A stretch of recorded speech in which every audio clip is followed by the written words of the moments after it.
All right, good morning. Welcome to a beautiful winter day. It feels breezy, winter, cold, brisk. You gotta love it. But clear skies out there, and a good weekend ahead. Great to be back home. Well, not really. Somewhat. It's always good to be come back home. But I swear I had a great break. I went out west, northwest, for the last 10 days and spent some time just literally chilling out. Like always, in that part of the country, I was in Seattle, and it rained every day except for one. Well, welcome to Seattle. But I've got to reflect on something first. But before I go there, let me introduce my guest because he'll get him into the conversation. Maybe who knows? Kevin Frye. He came in one time with Mr. Matthew Query, and one Saturday morning he introduced himself, and Matthew introduced him to us, and I called him up because I want to talk about painting. We don't talk enough about painting. Good morning, Kevin. Good morning. Thanks for coming in today. I appreciate it. Thank you. I do. But anyway, I took a trip out to Seattle, and let me start out by saying thank you to Hacksaw. Hacksaw, Mr. Stephen Hilbig himself hosted the show last week and did a great job due to life, and stuff that's thrown at us sometimes.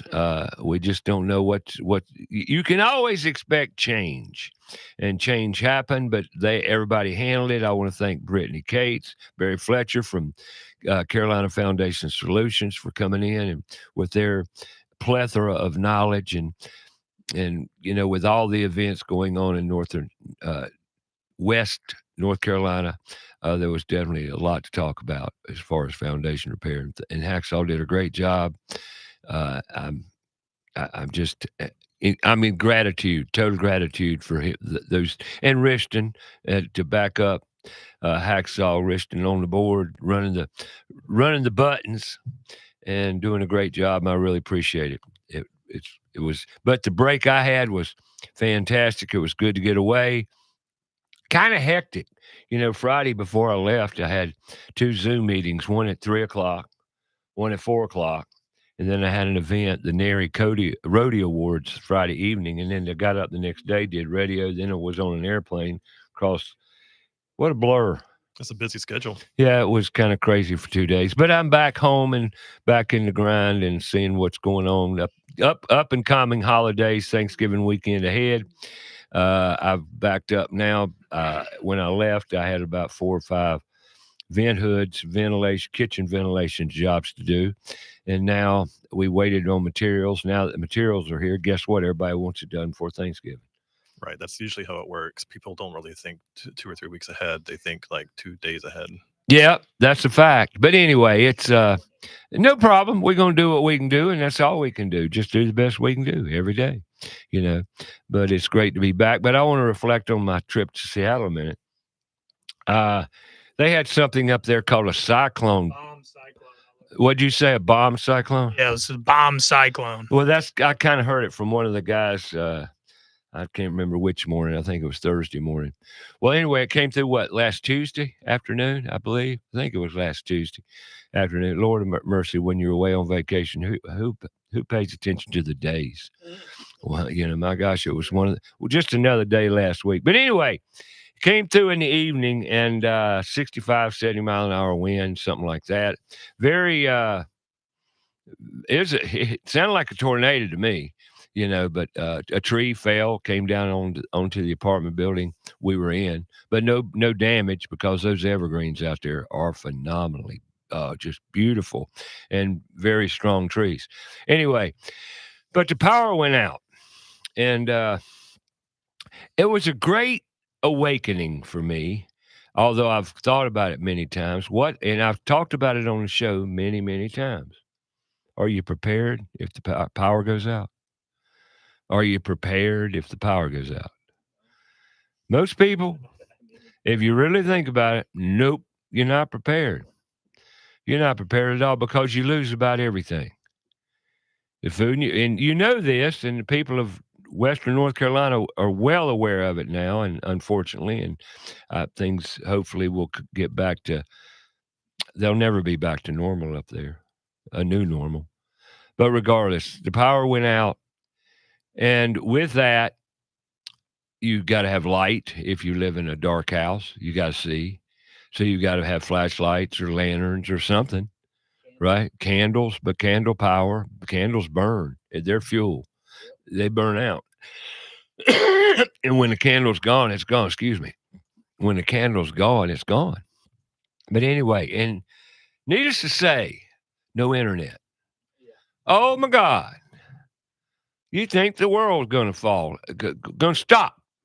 Where I can't get Uber. I can't get this. Where my Google Maps won't come up. My the weather didn't come up. The this, that. I said, and I just sat back and because I didn't care.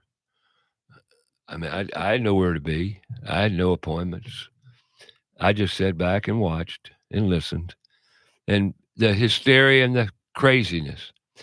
And then the goes out, the lights go out, meaning the traffic lights go out. Your infrastructure's down. No ATMs, no gas, nothing. It seems to stop. And that was a great awakening to be in the middle of it for 3 days. I didn't have a shower from that point till I got back home Thursday evening because didn't have hot water. And I didn't want to take a cold shower because it was in the 40s. It's cold. So anyway, but it was great. It was beautiful. Trip away, very relaxing. Didn't do a darn thing but think and just enjoy the time. And is reflecting on that time, coming back home. Wow, got a lot to do. So anyway, it's good to be back. It's good to get back in the groove, make the list, get on with the new year because here we are wrapping up this year, 2024. Because when we hit the holidays, Kevin, Yes, talk sir. about the holidays a minute. How long you been painting now? Well, professionally and full time, about 5 years. About 5 years. Yeah. I want you to do me a favor today. Sure. I want you to push that voice of yours. Okay. Okay. Push it. Okay. For 5 years. Okay. So you've worked through 5 years of holidays. Yes. What do you find to be different about the holidays? Working in a house with people, because you typically work in homes where people are living, do you not? Correct. I'm primarily a residential painter. So I do some light commercial, but it's usually like small private businesses that I work for. Right. Typically, the people you work for in their houses get you to work for on their businesses, and that's how you work for businesses, I would guess. Yeah, they know me. They know both sides of my business. Yeah. Right, exactly. Now, when the holidays get here, things change a little bit, don't they? Somewhat, yeah. I think that a lot of people they think about buying presents, they think about travel plans, they think about this and that. But then when they have, grandma and all the grandkids or whoever coming over to their house for the holidays, it's kind of like a second thought. And then they realize a week before the holiday, they think, oh my gosh, my dining room's a mess. I need to get it painted. Or, oh man, we're moving the new sofa into the living room and then we bumped the wall and now there's this huge scratch on the wall. We need to get it done before Christmas. And we've got like 4 days to get it done. Who are we going to call? And, a lot of large painting crews, they're booked up and good for them. That's great. And a lot of them don't want to take smaller jobs. So that's where I come in and I can take care of those smaller jobs much more easily because I'm just one guy. So if you've got like a hallway or a foyer or something that just got a big scratch on it before Christmas and you've got like 4 days to get it done, give me a call. I can come over and take care of that for you. But actually, I've got another recommendation. Chill out. It's just a scratch. That's another good idea. It really baffles the heck out of me how we can wait till the last minute and call a service company that we're all backed up anyway, if you're any good. And then if they're not any good, they'll come in and play stupid on you. And then you'll say, please get out of my house. And this happens. Have you ever heard stories like that? Oh, yeah. See, they're very popular these days. So here we are facing the holidays, Thanksgiving coming up. And, if either you can stress yourself out the wazoo and try to have something finished. And, I'm guilty of that for many, many, many, many years in remodeling because I'm a giving person and I want to make you happy. What an idiot I can be because it's putting stress on me to put to give you a greater joy around the holidays to get your job complete. Well, after many years of that stress and the pressure, I've been in a bathroom the night before Christmas Eve, finishing it up, just so they could have it on Christmas. Why? Yeah. Why? It didn't change anything. And so I reached a point, and this is kind of why I'm sharing it. If you wait till the last minute, wait till after the holidays. Just wait. Yeah. Put it right now. What's the date? November 20, what? What is it? 27th, 23rd, 20. See, I've lost my days. Excuse me. November 23rd. Christmas is a month and 2 days away, if my math's right. God help us. Yeah, right. Month and 2 days away. Okay. So, regardless of what you have to do, figure out a way to make it work for the holidays Right. and let it go. Well, I think it depends on what the project is. Like if your toilet's not working, you've got We a gotta have a family new coming toilet. over to help to stay with you for a week, then you need that toilet to be working. But, you know, outside of plumbing issues and major issues or electrical issues that might be a safety problem or whatever, you don't need to stress out about the aesthetics. That's my point. I'm talking about remodeling, redoing a bathroom, or redoing your kitchen cabinets or Right. something. It's too late. Right. Let it go. I mean, you do what you want to do. It's your house, it's your money. You do, have fun. But I'm telling you, looking back over the years that I stressed, and you know what I'm talking about, right? Yeah. You've been there, haven't Oh, you? yeah. It isn't worth it. It's not worth it. No. Figure out a way to just let's make it work. And it'll be all right. We become so instant gratification oriented to it. Don't you feel that sometimes? Yeah, I think that people just want everything when they want it and they don't understand, why they can't have it right now. Right. Yeah. And I talk a lot on the program here about appliances, for example. You may want a new hood or a new cooktop, a new or whatever, but if you don't have it, you might not get it because of just order backlog, ordering. Right. stuff. I was that brings up an interesting subject. I think a lot of people learned that through the pandemic when everything was backed up and they weren't able to get the things that they needed or wanted right away. I mean, I know that, kitchen cabinets, when I know a contractor in Rock Hill, he says if you want kitchen cabinets, you're going to wait about 10 to 11 months. Or that's what he was saying back Yeah, when back everything was then in COVID, yes. But even with painting, like in 2020 and 21, I had a lot of business, but I'd go into Sherwin-Williams and there'd be bare shelves and people would say, "Hey, I want like 5 gallons of this particular paint line, brand, sheen, color, whatever." And it's like I'd have to go to 3 or 4 different locations just to get enough gallons of paint of the same kind because they couldn't get enough of any particular one at a single store. So people had to really learn, you can't always get what you want right now. It's going to be a wait list that you're going to be put on. And Well, and this gets right back to the power outage, how we take so much for granted. We really take a lot for granted, and we don't give it thought, and we're so busy. Everybody's busy. Yeah. I think we're too busy. And boy, did I recognize that on my break, how busy we've just too busy.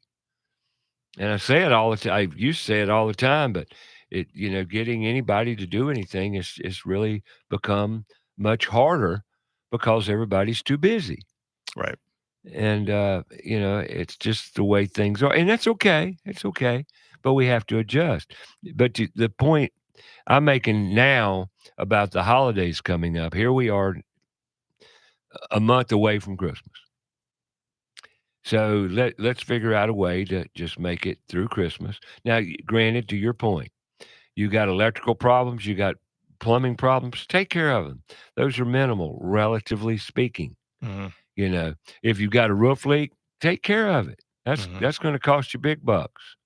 If you don't do certain things to create a better situation, because it only goes downhill once it starts. So, but here we are, the holidays.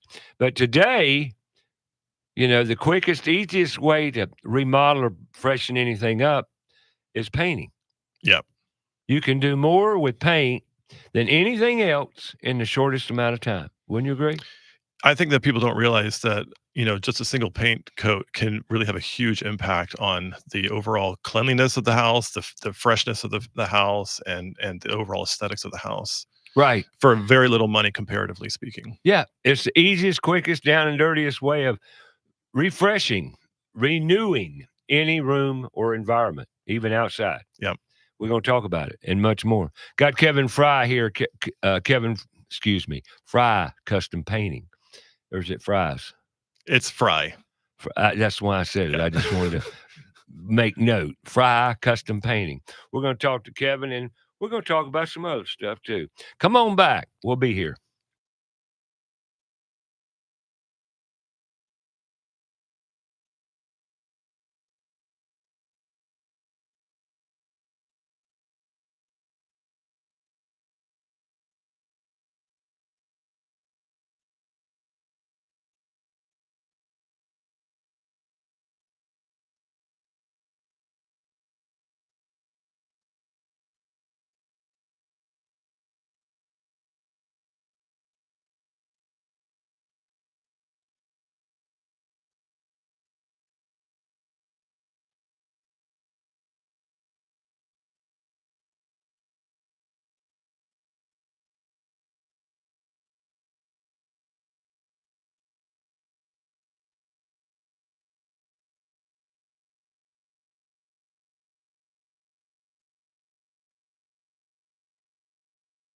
Go to our Facebook page, About Your House Radio.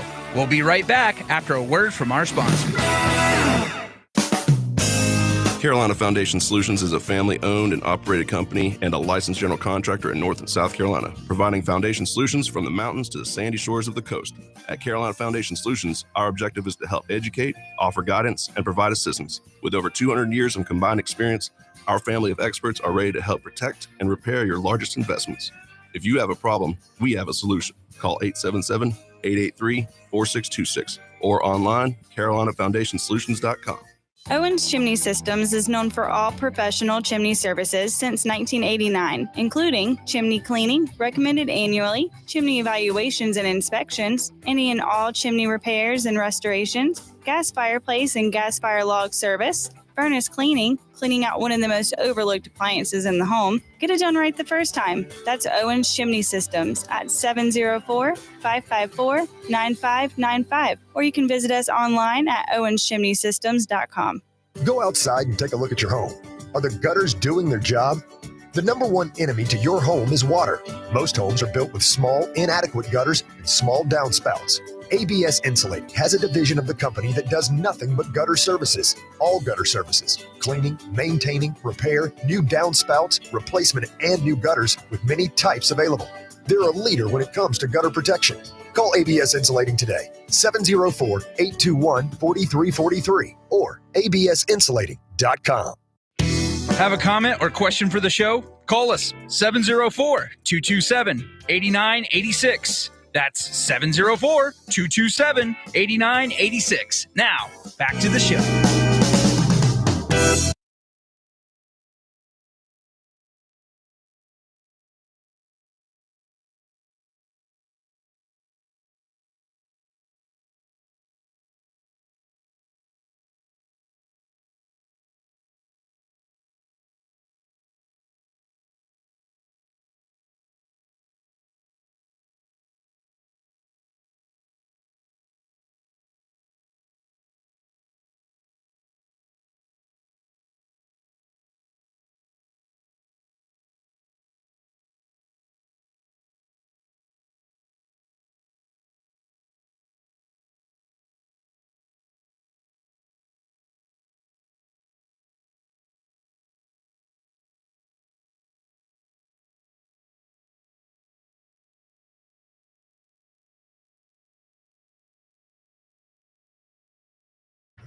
All right, welcome back to About Your House. I want to talk about some events coming up. We've got some career exploration events coming up here shortly. 1st of December by CMS, Charlotte Mecklenburg School System. That is on December 7th, December 7th, Saturday, December 7th, 10 a.m. to 4 p.m. at the Park Expo, 2500 East Independence Boulevard. It's endless possibilities exploring education options. A fair designed to help students and families make choices for the future of their kids and students. This one-day affair will offer opportunities to meet with school staff from pre-kindergarten through 12th grade, and partners in education, career and technical educators, military recruiters, and many, many more career opportunities. So that's Career Exploration Day at the Park Expo, December 7th. Saturday, December 7th. I will have more information about it as to what exactly will be there as we get closer to it.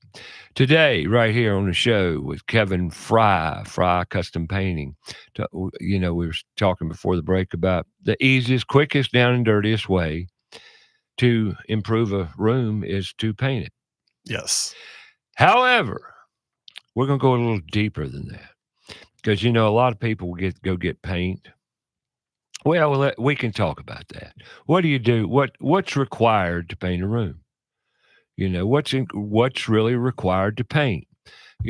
Well, I'm sure that Kevin may do it differently than I do. Right. Every painter has their own little techniques and tricks. Exactly. And methodologies. And preferences. Yeah. Yeah. But typically you start high and work low. Yes. You start at the ceilings and you go down from there. See, me and Kevin may argue during this show a little bit. Not argue. Let's just say differ. Because he does it his way and I can do it my way. Right. It's a civil discussion. Very good, Richard. Appreciate that. But there's more than one way to skin a cat. But the whole thing is, though, and I think we can agree, there's more into preparation for painting than actually painting. Yeah, it's at least 50-50. But I think that if you don't prepare properly, then no matter how good of a painter you are, it's not going to look so nice if you didn't prepare well. Preparation and quality of product. Right. Those two are hand in hand, wouldn't you say? Yeah. Because, see, people will go to Walmart and buy a gallon of paint for $20. That's not exactly paint. I would call that water with food coloring and cornstarch. Now, I have tested this theory, folks. Ray Terry has tested it many times through the years because, of what we just talked about. Quality of paint. And we're going to talk about the quality of paint and what a difference it makes. Well, if you're in an apartment and you're tired of looking at it, and the management won't pay for your paint or get it painted or whatever, but you're sick of that wall, or you don't want to consult with the management and you want to paint a wall, well, then go out and get whatever you want. Right. But remember, if you're covering like a red wall or a black wall or maybe a blue wall where people can't get crazy and outrageous with paint, and that's okay. Everybody's got their taste. I've been in some black rooms before. Okay. But if you're going to cover that wall, the quality and the kind of paint you paint that wall with is going to matter. You'll probably need a good coat of primer at least. Now let's talk about primer. All primers aren't created equal. Right. Right? Right. You got your preference? What would your primer of choice be? I mean, it just depends on what it is I'm painting. Am I going over bare drywall? Am I going over a dark color? Am I going over a all right, thick sheen? Let's put something to it here. We're going in a room that's got a navy blue wall. Okay. Navy blue wall. It's got eggshell enamel. Eggshell. Okay. Let's back up before we get into all this. Let's talk about sheens. Okay. How many sheens we got today? Well, there's what is a sheen? We got to talk about sheen, right? What's a sheen? What we talking about? Is that wall going to reflect light? Right. It's how reflective the paint is, how shiny it is, and that depends on how much, latex is in the paint. Acrylic, yeah. Right. So you've got flat, you've got matte, and those are two different things, but there's such a slight difference between them that most people can't see the difference. Matte would almost go to the eggshell. Some people say it's between flat and eggshell. Okay. Now, see, we've already covered three then, haven't we? Right. So then there's flat, there's matte, there's eggshell, then there's satin, and then it goes up to semi-gloss and then high gloss. But not every paint company or line carries all of those. Right. And you can't put one over the other satisfactorily. It depends on what you're covering with what. So if you are covering a shiny wall, you probably need to prime it first because it's going to be harder for the fresh coat of paint to adhere to the shiny paint because it doesn't have as much tooth in the paint. You know what I mean? Oh, I know. Yeah. But if you're putting something directly onto a flat paint surface, then you probably don't need as much primer or any primer, depending on what the color is. Because it's going to bite. Because it's going to bite, it's going to hold on. It's no problem. If you've got a shiny wall down to semi-gloss wall, I would even recommend a small sanding job. Yes. Personally. Yeah. Because you need to sand the sheen to make it porous enough to grab and stick to the paint. Yeah, and the other thing is you don't know who put that on the last time they did a paint job or what it was covering before, and so a lot of times there are drips and runs and bumps and bits of dirt or hair that got stuck in the paint that never got wiped off. So it's not a fully smooth surface. You need to sand that stuff down too. And what he just said is the result of poor preparation to the person who painted that wall navy blue or dark blue to start with. Mm-hmm. See, we're talking preparation again. So you got to look at the wall. Right. You've got to look at the wall under different kinds of lighting if you can. I don't like to paint a room at sunset, for example. I like to see it in the morning or in the afternoon. I don't want to go in there at night to do the estimate and then come back, 2 weeks later to do the actual job. And then suddenly it looks different because it's a different lighting system. The one thing I notice when I walk into a room personally is lighting. Mm-hmm. Like we all really do, but we don't pay attention sometimes. And have you ever go into a room like a living room wall and you look over this wall and there's sun coming in and the afternoon sun's glaring in the window and you see this wall and all the imperfections in that wall. Right. That's what lighting does. It shows. Now, you paint that wall with a shiny semi-gloss or tend to be a little glossier finish, every imperfection in that wall is going to glare at you. Right. So a lot of people, they choose a satin finish a lot of times if you have children or pets because satin is a good midway point between totally flat and high gloss. It's not super noticeably shiny, but it is shiny enough to be easier to clean. So if you've got kids putting fingerprints or stuff on the wall, it's easier to wipe off, especially if you have a higher grade paint to begin with. But the shinier the paint, the more imperfections you see in the wall. And so sometimes the imperfections are the fault of the painter if he's not doing a good job. But other times the imperfections in the wall are actually, it's part of the drywall, the masonry that was put under it. The poor quality of drywall finishing. Well, it's partly the poor quality, but sometimes it's the house is settling. And so sometimes the walls will bend or they'll get a ridge in there or a crack or something like that. And it's nobody's fault. It's just the house settling. And so you got to deal with that. We're not here to blame. Too. We're just here to recognize the problems. Right. And what we're doing right now is Kevin and I are discussing things we see day in, day out. And a lot of people, as I've learned, don't notice these things until they get a new one. Right. And then you get a new one. Well, that wall didn't look that way before. I didn't do anything, man, but paint it. Right. I didn't do anything to that wall. Right.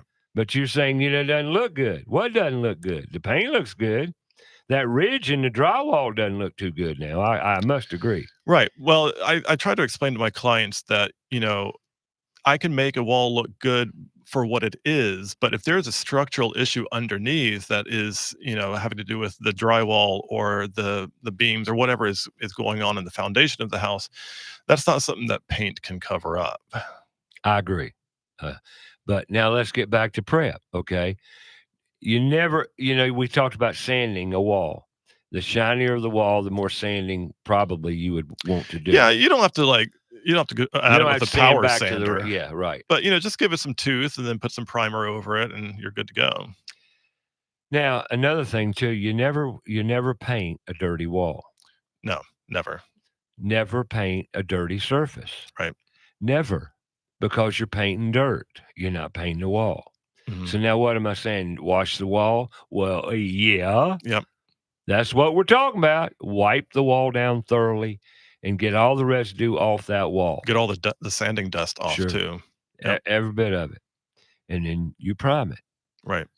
Now prime it. What's that mean?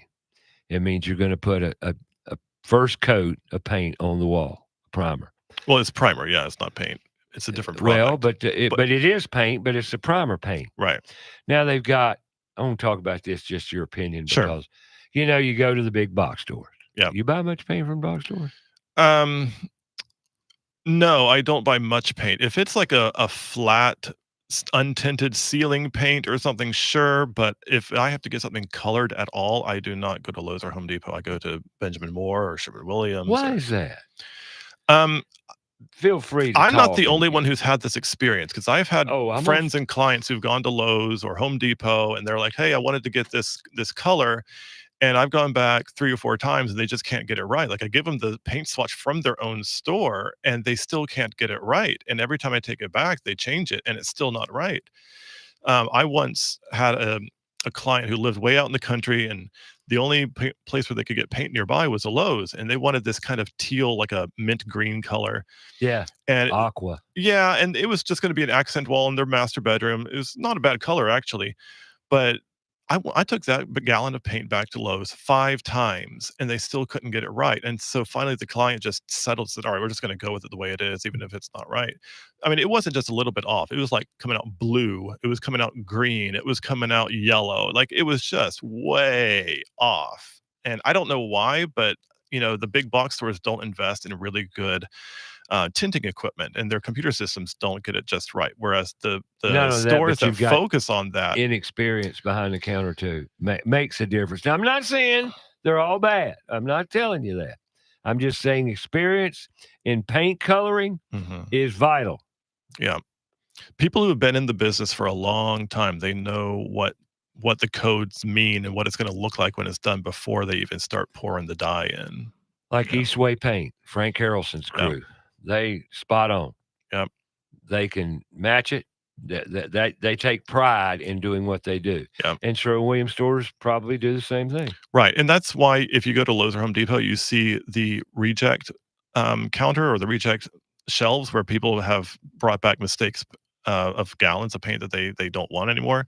Those are always full. Where if you go to Home Depot or not Home Depot, Sherwin-Williams or Benjamin Moore, they might have 1 or 2 quarts on the table that someone had to get a refund on, but it's usually nothing. Although the difference in pricing from one store to the box stores to the paint stores are vast. The differences. Yeah. I'm talking big. Yeah. So that's a deterrent for getting high quality paint, because paint, what's a good gallon of paint run these days? There again, I know it depends. I get my contractor's discount, but I think if you're paying retail, then it would be anywhere between $60 to $100 a gallon. That's for a gallon of paint. Yeah, per gallon. Top quality. Now, let's talk about gallons versus quarts.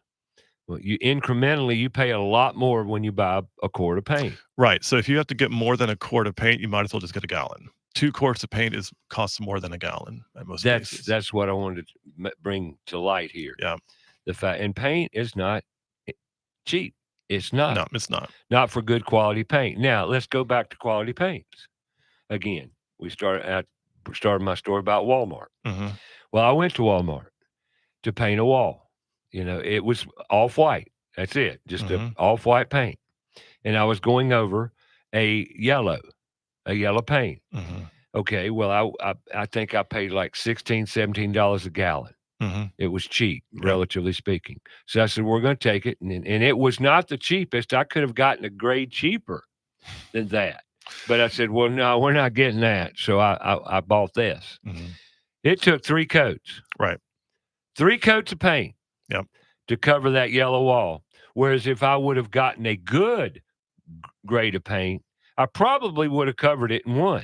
Right. So then the question is, are you actually saving any money? So if you spend $20, $25 per gallon, but you end up putting 3 or 4 coats on, and you ended up having to buy more paint, whereas if you just bought 1 gallon of $45 paint, that's just mid-grade from somewhere else, but it only takes 1 or 2 coats, then you're actually saving money by buying the more expensive paint that's better quality. There you go. And that's a fact, Jack. And then you also have better quality paint, so that when you have to clean it, we have to wipe it down, it's not going to come off on your rag. Right. Whereas if you buy the cheaper paint that you actually spent more money on overall, then it's still going to wipe off. It's still going to be cheap paint. And that's the moral to the story. You're really not saving a lot of money by getting cheaper goods. Right. Now, the box stores, their premium paints, they're okay.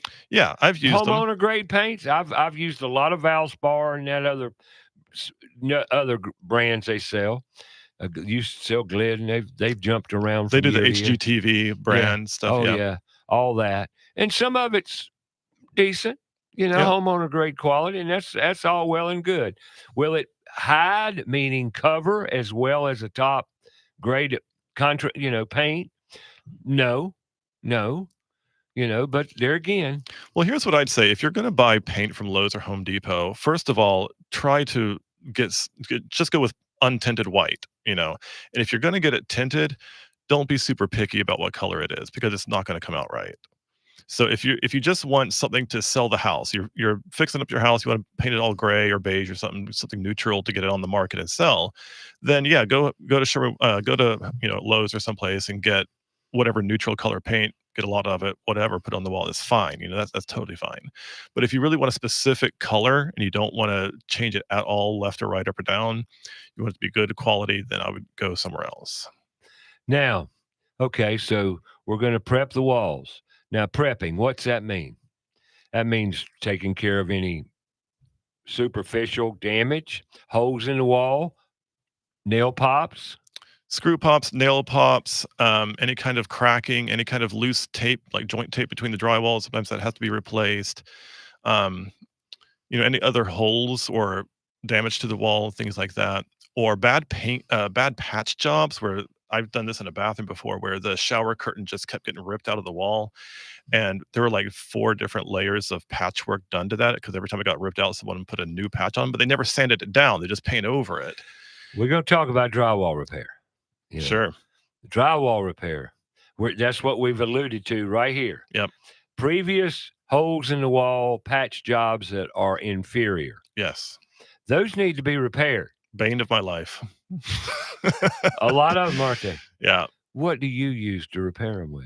What's your methodology there? So I'm not a great patch guy. I Okay. don't do a lot of drywall repair. I tell people if it's 4 inches in diameter or smaller, I can fix it. But if it's larger than that, I refer that out to somebody else Oh, who's you better do? at it. Yeah, I have a drywall guy that I refer things to. I got you. Really? Is he busy all the time? He's Who pretty is good. he? Who He's is all he? right. Who is he? Can I ask his name? His name is Johnny Miranda. Okay, cool. Yeah, Not my guy. not your guy. No. Okay. But he's down in the York County, South Carolina area. But if it's small, like a nail hole or something like that, I'll just What do you use? I use just spackling, Okay. and then I let it fully dry, and I sand it down, and I prime it, and then I paint that. Gotcha. Yeah. Well, drywall repair is one of my. It sounds like I'm bragging. Well, I am. I'm damn good at drywall work. Drywall repair, patching, and everything. Mm. Well, the whole, and I've talked about this from time to time. Matter of fact, I've given seminars on patching holes, drywall repair, and what have you. And I never leave home practically without a bag of 20 on my truck. You know what I'm referring to when I say 20? Quicksand 20. Oh yeah. Okay. Okay, a bag of quicksand 20. Mhm. And they make it 90, 45, and others, but that's your more popular numbers. Now, what's the number mean? It means it takes 20 minutes for it to set up. You mix it in water. Mhm. You mix the powder into the water. You don't put the powder in the pan and put the water in the pan. A lot of people, and you probably say it doesn't make any difference. Well, then do it your way. Mhm. I'm just telling you the best way to do it. You put a little bit of water in the pan, and then you put the powder in the pan and mix it. Okay, kind of like you do a cake, because that's the way you're supposed to make a cake too, right? Yep. So same thing. Anyway, you mix it to the consistency you want it, similar to runny peanut butter. I guess you'd say is the best consistency, and you can make it thicker or runnier depending on what you can deal with. But the runnier it gets, the messier it is, believe me. And I've done a lot of repair work, a lot. And normally you're going to mix more than you use or you're not going to make enough, and then you're going to run back and make a little bit more. But you want to mix as much as you're going to use in 20 minutes because it's going to get hard. start setting up on you in about 20 minutes, unless it's real humid or moist in the air, just humid air. But and it'll sit up in 20 minutes. And the whole key to drywall repair is not to see how much mud you can put on and sand off, but it's how little of the mud you can use for effective patch and to cover and dry in 20 minutes so you can put at least 1 to 2 more coats on it. That's the correct way to repair a wall. It should be a minimum, really, of 3 coats to do a satisfactory patch job. Yeah. And then, like I said, the whole key is not to put the compound on there to where you sand it off. It's to minimize sanding. And the whole key to that is knowing how to use a broad knife, a drywall knife. They come in 4, 6, 8, and 10, and as wide as 12, and you can even get them wider. But if you're a rookie, you don't need anything wider than an 8 or a 10. And I carry 4, 6, 8, and a 10-inch knife. And the broader the knife, the better quality of repair you can do. And that's what I found to be true.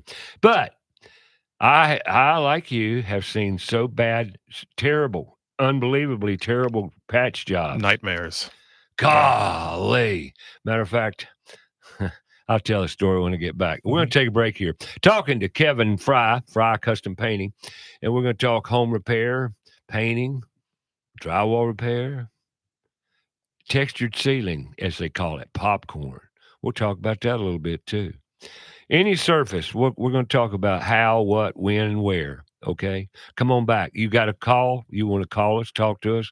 704-227-8986. That's 704-227-8986. You're listening to Fox Sports Charlotte. Download the free app. Stream us live. Facebook Live. YouTube Live. About Your House radio page. And soon to be on Spotify. About Your House coming your way. We'll be right back.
Facebook page About Your House Radio.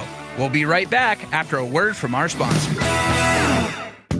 John DeLand here, manager at Crowntown Cannabis, Charlotte's original CBD and hemp resource, where the staff can help you with any questions or concerns. All of our products are third-party tested for purity and quality. Oils, edibles, Delta-9, topical creams, vapes, THCA flower, and products to help with the pets. Visit our new South End store at 115 Park Avenue in the South End. All 4 of our Charlotte area stores are open 7 days a week. Check online for the store near you. That's crowntowncannabis.com.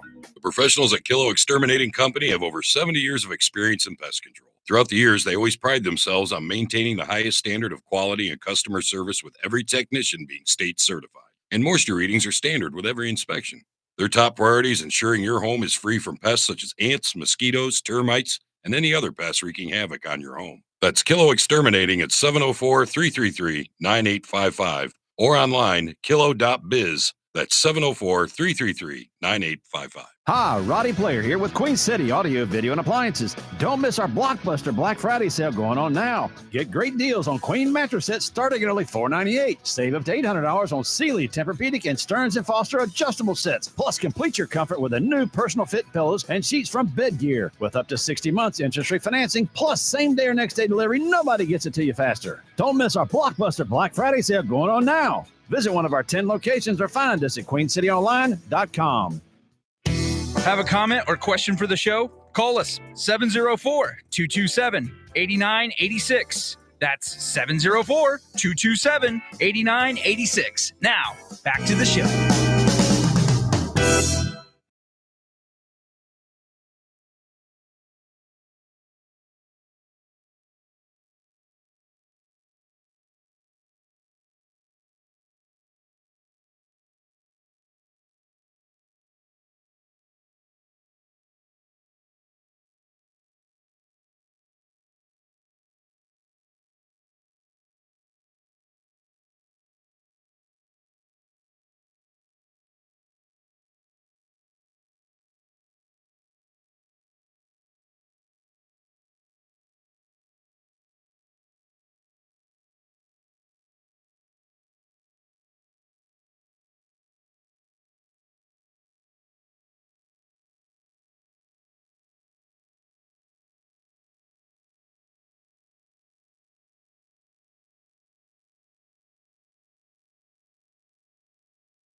All righty, welcome back to About Your House every Saturday morning, 8 to 11. We're here.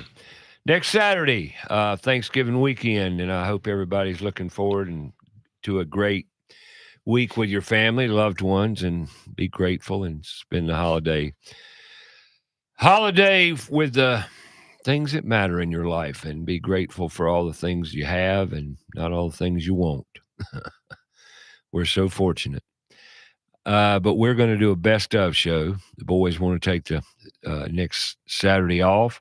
And I said, why not? So we're going to have a best of show. And I think Hacksaw's putting together a montage of various cuts from various shows to entertain you and brighten your day. So tune in next Saturday as we'll have a best of About Your House.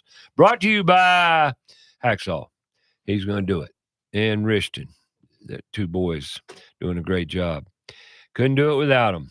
Appreciate it. So next Saturday, best of show on About Your House.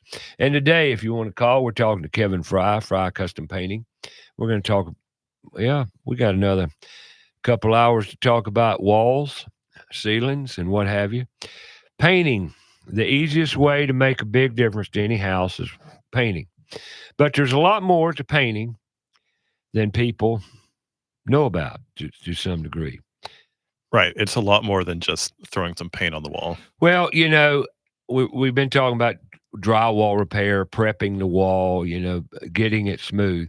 And we talked about how lighting affects the walls and surfaces on the general look. Okay. More light, the more picky you need to be about the wall's finish. Correct. Because everything's going to show up. Now, so preparation. Well, there again, once you've gauged your lighting and you've done your repair on the wall, and we talked about primers. Let's go back to primer. Yep. Give me your definition of a primer now.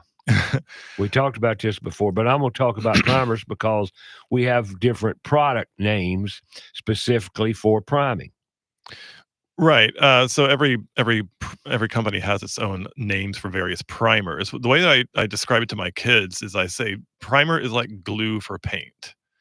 It just helps the paint to adhere to the wall, and it helps cover up whatever blemishes or colors are there, or certain surfaces. Like if you do a drywall repair job and there's bare drywall or there's spackle or mud on the wall, you can't just put paint right on that. It won't stick. I mean, it'll dry, but then it'll peel right off. So you have to put a primer on there first to seal it all up, and then you can put the paint on it. Right. Now, do you ever use 1, 2, 3? I do. Yes. Use it much?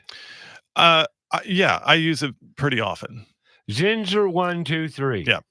There's two types. There's a solvent-based, which stinks and Yeah. very fumy, which you don't use much of, I bet. I use an oil-based primer occasionally when I'm working with bare wood, but not very often. Right. And then you have Zinsser 123 in the blue bucket, blue and white bucket. Yep. That is a great primer. I like it a lot, especially when you're going over dark colors. That's the primer of choice. And I personally don't do one coat. Mhm. I do 2 coats because that third coat's going to finish. What's your thoughts on that? It depends on the paint that you're using. I think. Well, yeah, I'm talking good quality paints now. Okay, if you're Higher quality if you're doing a paint. good quality paint, I mean, I always prefer 2 coats of paint for everything. Minimum 2 coats of Oh, paint. yeah. Oh, no question. And so I personally feel that if you're doing 2 coats of a good quality paint, then 1 coat of primer is enough. Okay. But again, it depends on a lot of factors. You know, Right. I can't say this is a universal law for everything everywhere all the time. But in general, I'm okay with 1 coat of primer, 2 coats of paint for most surfaces. Gotcha. But Zinsser 123, you're an advocate. I mean, Yeah, I mean, there are very few primers that I wouldn't promote. But I think, I always keep a quart of high grade primer in my truck all the time. I don't well, I usually can imagine. use, Yeah, I I understand don't that. usually use like a low grade all purpose primer. I mean, I'll do that sometimes, but why not do better when it's available? Zinsser 123 will dry within an hour typically. Yeah. too. Primer dries pretty fast Yep. as long as it's water based, and if it's oil based, it takes a little bit longer. But if it's a water based primer, it dries pretty fast. That means you can coat it fat and put a finish coat on it quicker as well. Yeah. Now, do you sand between coats ever?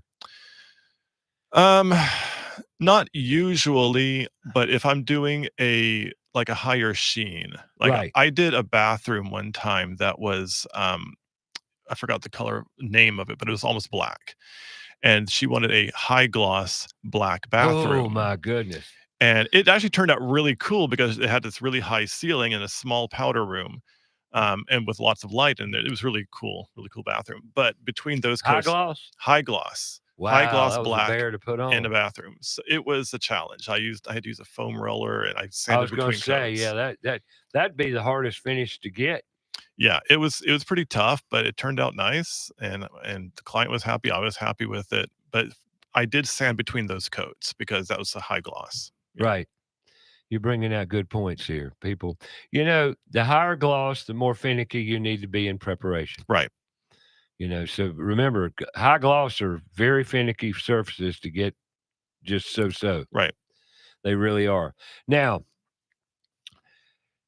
we talked about different quality of paint. We talked about primers. Now about caulking. You need, in this preparation we've got in prepping, you got to repair the walls, sand the walls, get the wall prepped. Now you got cracks. Hmm. You need to caulk the cracks. What do you caulk cracks with? Caulking, obviously. Yeah.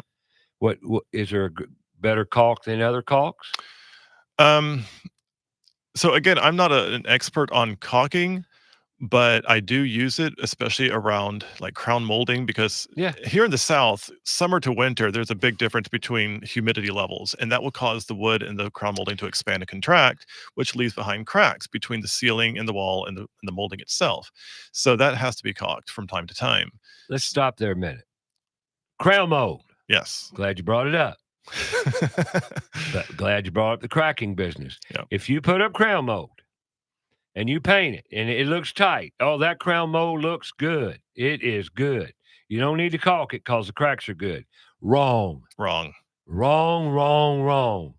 To your point, it will, not if. There ain't no if. It's when it will crack. Yes. And pull away. Yep. Because the hottest part of your room is the ceiling. Heat rises, okay? Hmm. And it will shrink. It will move. Yep. So you need to, one, nail it correctly, Yes. which people in new construction typically don't do. When I say nail correctly, okay? Secondly, you've got to caulk it, or it's going, not, like I said, not if, when it cracks. It's going to crack. Now, what difference does caulking make? Caulking is siliconized, somewhat butyllized, meaning it moves. It will expand and contract. It doesn't get hard. Right. It will move. Okay. It's supposed to stay rubbery and soft so it flexes. Yep. Somewhat. Exactly. And it will flex and caulk correctly, crown mold installation. And initially, if it's caulked, done well, installed correctly, it won't crack, but it needs to be caulked. Right. Because it will crack if you don't. Right. And then a year later, you go back in the room, you see these black lines up there. It looks hideous. Yep. That's what you get. You got to caulk it. Now, what kind of grade caulking? I prefer a decent grade of caulking, not the cheapest one on the rack, about middle grade, a siliconized acrylic latex caulking.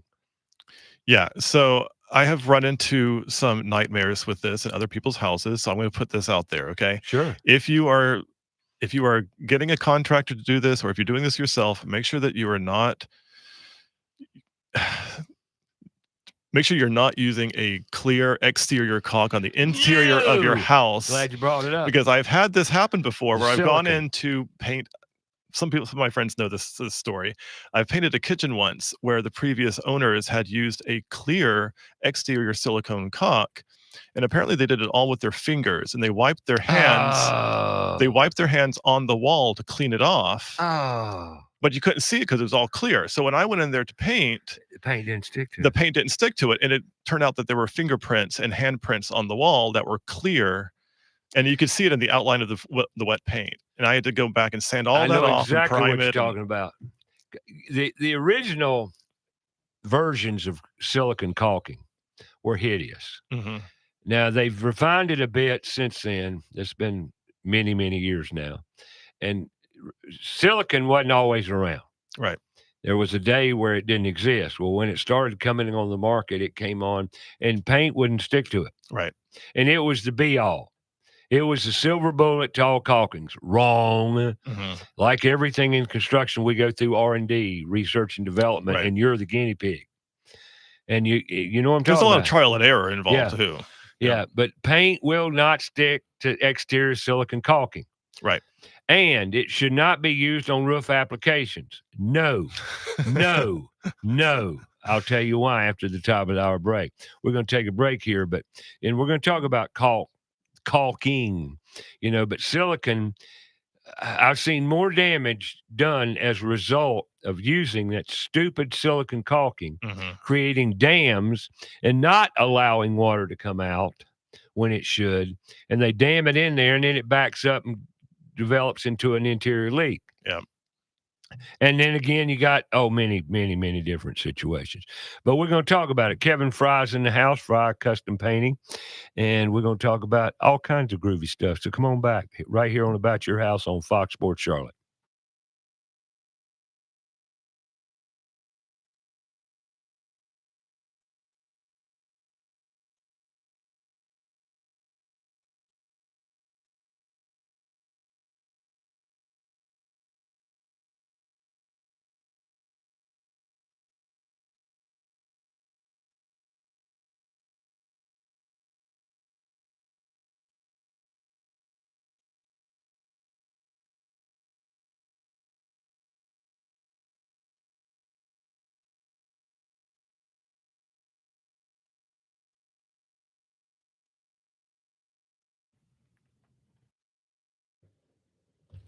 You awake yet? Hour number 2. Kevin Frye of Frye Custom Painting continues his discussion with Ray, giving you tips about all things painting and also what you need to look out for when you're doing the painting.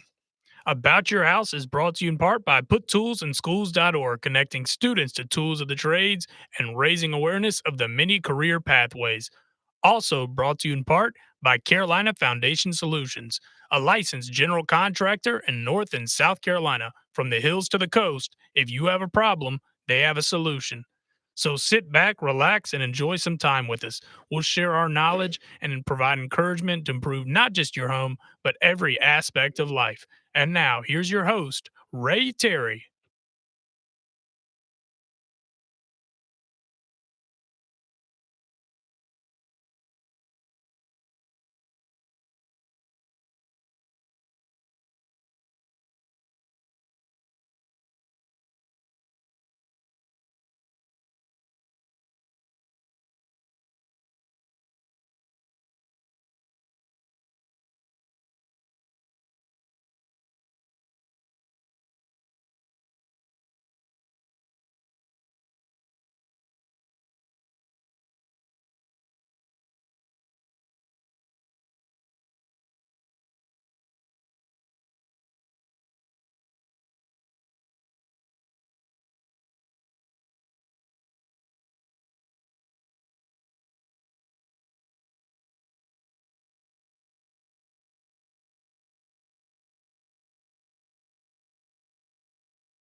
All right, welcome back. Hour number 2.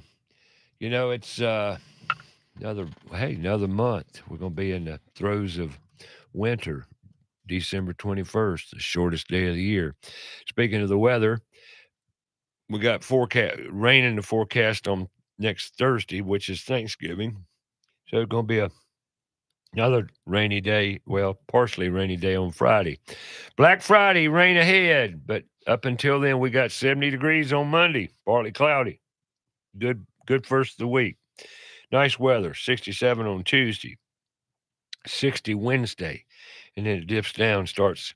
Now, I will tell you this, about a week next Friday, going to get down to 28 degrees in the evening, 29 on Saturday.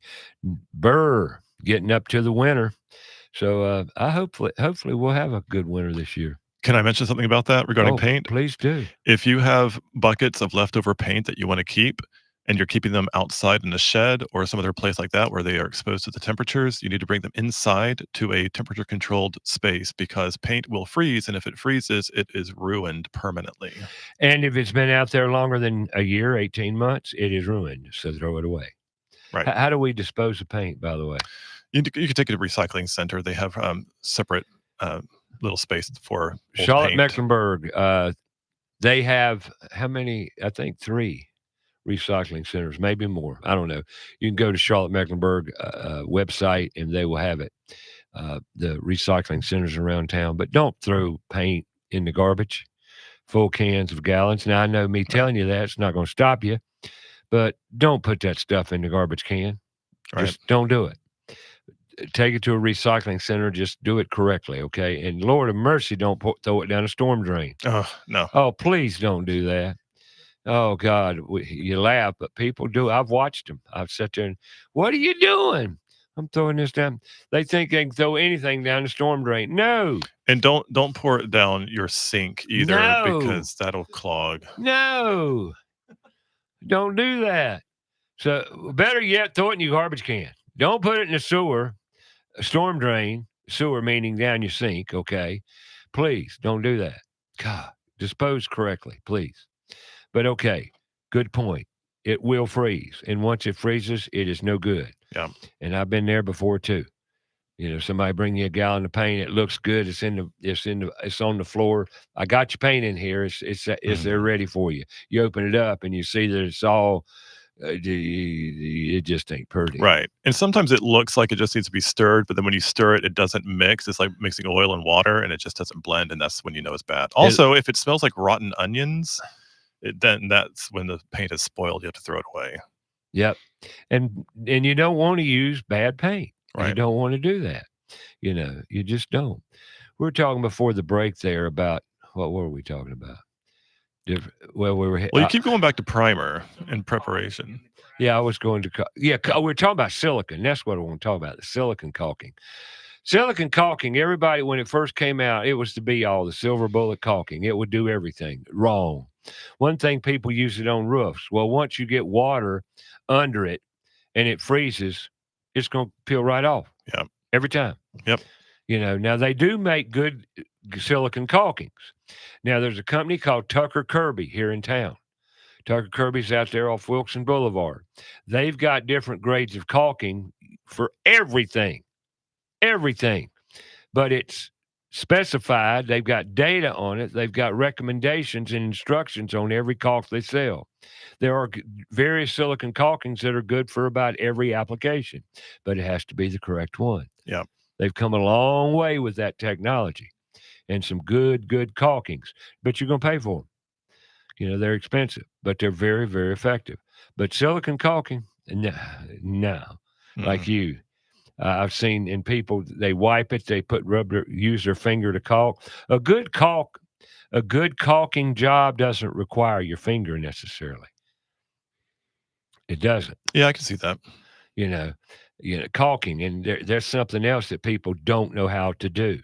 Is most people don't know how to caulk satisfactorily. I think a lot of people use way too much caulk. They try it, they don't know, and they don't know how to apply it. You got to put it in your caulking gun with a nice tip cut, not one that's big as a pencil. Right. You want something small, something about 1/8 of an inch in diameter, roughly. Yeah. Maybe a little larger, maybe a little smaller, depending on what you're caulking. And then you want to pull the trigger evenly as you pull the gun. Yeah. Evenly. The pressure's got to be consistent and even as you pull the caulking gun into the crevice, right? Right. Now, if you have to use your finger a little bit, wet your finger. Hmm. Makes a difference. It does. But you don't want to put too much caulking on there. People tend to want to put too much, like you say. You should never caulk something without a wet rag right there with you, either for wetting your finger or for cleaning up messes. Well, should you do any painting at all without a wet rag? No, in your I pocket? always have a wet rag with me all the time. No, that's Yeah. and that's a good point you bring up. Yeah. And now all rags aren't equal either, are they? No, I have specific types that I like. I don't like sweatshirt material. Isn't it amazing Yeah. how you get, certain little things make a big difference in Mhm. quality and in your job. And I like terry cloth rags. Hmm. I think terry cloth rags are great. Not because they're terry cloth after me. My Mhm. great grandfather invented terry cloth. Not really, I'm lying. But I do. I every job I go to, I've got to have a rag. Yep. You can't do any job without a rag. Hmm. I found you got to have rags. Right. Part of the trades. And they have to be cotton. I can't do polyester rags. No, and this microfiber rags. No, I don't like them. They've got their place and what they do, but they're not utility rags at all. Right. Cotton rags Cotton's are the by far best. better. Linen's also good, but it tends to get little threads and terry fibers on cloth rags. Yep. it. But yeah, I don't like to use paper towels either. Some people really love paper towels. I don't get into that. The blue towels, you've seen the blue ones that are real fuzzy. A lot of people will buy rolls of those. I, with you, don't like them. Mm-hmm. For one thing, why are we buying more trash? Right. Why do we buy more paper towels, more paper products to throw away and put in our landfills when you can buy a terry cloth rag or a cotton rag and wash it? You know what I do? After I use a cotton rag until it just can't be used anymore, and I let it dry out, and I go and use it as fuel in my fire pit. That works. Start a fire with it. There you go.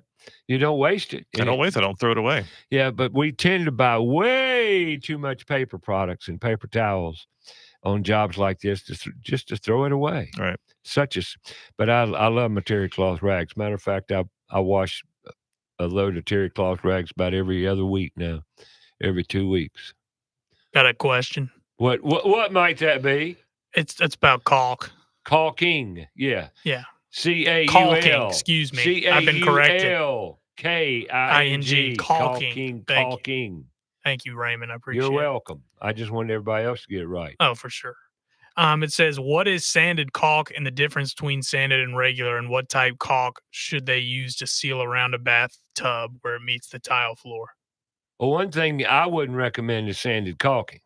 Sanded caulking is for grout compatibility for ceramic tile corners. That's what sanded caulking's for. And it's good for certain ceramic tile applications inside corners. Yeah. But around a tub, no. I use a tub and tile caulk for that, and without sand, no. Don't use that around your tub. You got any feelings on that? I'm not super familiar with this area, but I think that if you just go to a store and you look at what it says on the label, like this is used for tub and tile, or this is used for masonry, or this is used for exterior only, or whatever, follow the instructions. They spend, and I had this conversation with somebody last week. I said, did you read the instructions? Well, no. Well, why not? Because I thought I know. No, you think. I've said this a bazillion times. Companies invest a lot of money on instructions. Right. For a reason. Because they sell you a product and they want you to use it correctly and what it was manufactured to do. So if you read the instructions, it will tell you, first, clean out the crack. Clean off all excessive residue, anything on the surface that needs to be taken away and or is loose. Okay? Clean it thoroughly. Dry. It should be thoroughly dry.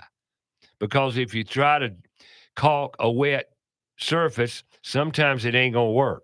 Most of the times it won't work. It needs to be dry. Mhm. And you need to apply it correctly into the crack as well as onto the crack and let it bond on each side. Now, I've caulked thousands of tubs in my life, thousands, and I'm a pretty good caulker. And it's not hard to caulk a tub done, with the right tip cut and the right consistency of pressure and the way you pull and make sure there's caulking going into the crack as well. Les Gradden said always read the labeling first. There you go. Always read the label. Thank you, Les. He knows. He reads labels all the time. He's an experienced tradesman. Yes, sir. Pest control expert extraordinaire.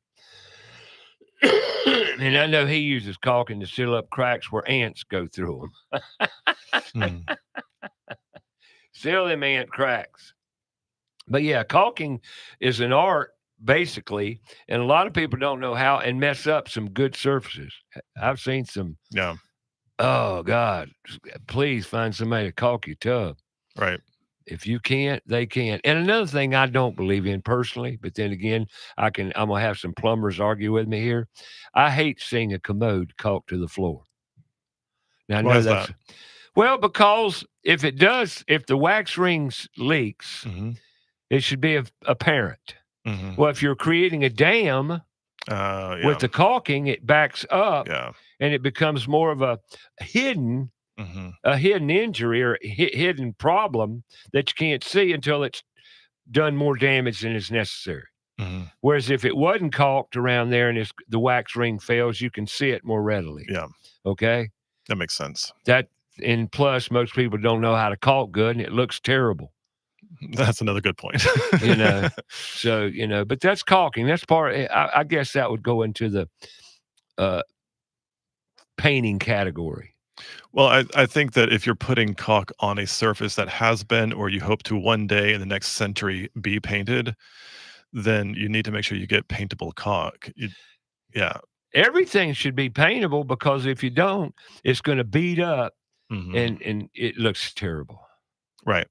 Doesn't it? Especially if it's clear and you don't know how far that caulk has gone. Like, you don't know if it's been smeared really high onto the wall. Right. Especially if you're using like a satin sheen paint and then you put the glossy caulk over the satin sheen, you can't see it. It's Right. clear. You Right. don't know how thin that is. You don't know where it is. And so then when you go to paint it, it looks like just bare wall, but it's not. You're trying to paint over caulk. I prefer when I do interior caulking. Well, I use the same kind of caulking, whether it's clear or white. But I have both all the time, white and clear. Where do I use clear? Around exterior vents. Right. Metal vents, where when it dries, you can't see it. Right. Versus, why would you caulk around a vent white on a brick wall? Because when it dries, it's going to be white. And you're going to look at that vent and you go, hey, that's ugly. You got this white line around it. Well, that don't work. That's called critical thinking. What's this look like when it dries? I said, hideous. Matter of fact, when you do caulk with clear, at first it's white. Yeah. Until it dries. And therefore my homeowner comes out there, ooh, that white looks bad. I said, it won't long. As soon as it dries, it'll be clear and you won't even see it.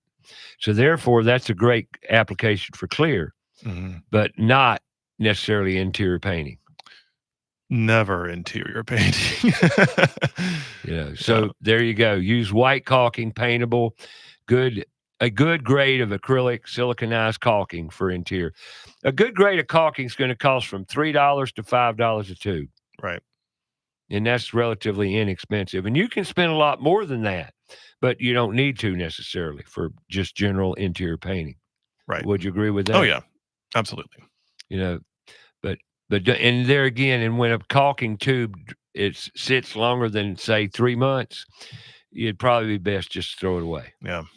You can revive them sometimes, but sometimes you can, sometimes you can't. It all depends on the hole in the end and how bad somebody screwed it up to start with. But anyway, we're going to take a break here. 704-227-8986 is the number. Got Kevin Frye Custom Painting. We talk a lot about painting, but there's a whole different avenue to painting, and that's what you put it on the wall with. Yeah. the materials and the paint brushes and the rollers and all that kind of stuff and the paint sprayers and the this, that, and the other. Everybody thinks spraying's good. Well, we're going to talk about that. See how good spray painting can be or how bad it can be, either and or. We'll be back. Kevin Frye right here on About Your House.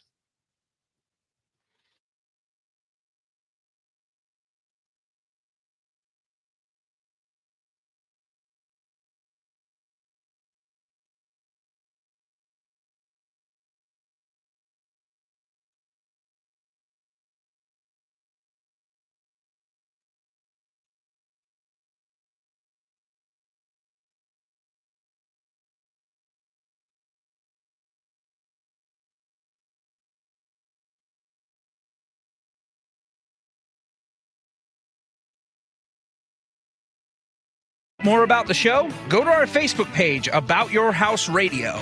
We'll be right back after a word from our sponsor. Go outside and take a look at your home. Are the gutters doing their job? The number one enemy to your home is water. Most homes are built with small, inadequate gutters and small downspouts. ABS Insulating has a division of the company that does nothing but gutter services. All gutter services: cleaning, maintaining, repair, new downspouts, replacement, and new gutters with many types available. They're a leader when it comes to gutter protection. Call ABS Insulating today, 704-821-4343 or absinsulating.com.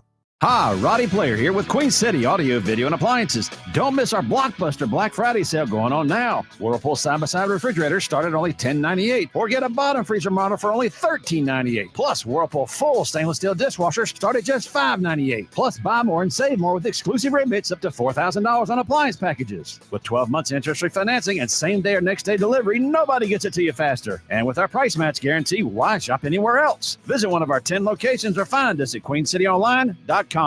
Let's face it, we do not like bugs and especially spiders and ants. Unwanted pests in the home are not only creepy, they can also spread sickness and cause significant damage to the structural integrity of our homes. Kilo Exterminating has been taking care of pest control problems in the Charlotte area for over 70 years with award-winning customer service. Moisture readings are standard with all crawl space inspection. Call Kilo Exterminating at the first sign of infestation, 704-333-9855, or online at kilo.biz. Again, that's 704-333-9855. John DeLand here for Crowntown Cannabis. We at Crowntown Cannabis care about you and your health. All of our products, from edibles to topical creams, are all third-party tested for purity and quality. 4 locations, open 7 days a week to help you with any concerns you may have. Monday through Saturday, 10 a.m. to 7 p.m. Sundays, 11 a.m. to 6 p.m. You can call us at 704-412-7121 or online at crowntowncannabis.com. Have a comment or question for the show? Call us 704-227-8986. That's 704-227-8986. Now, back to the show.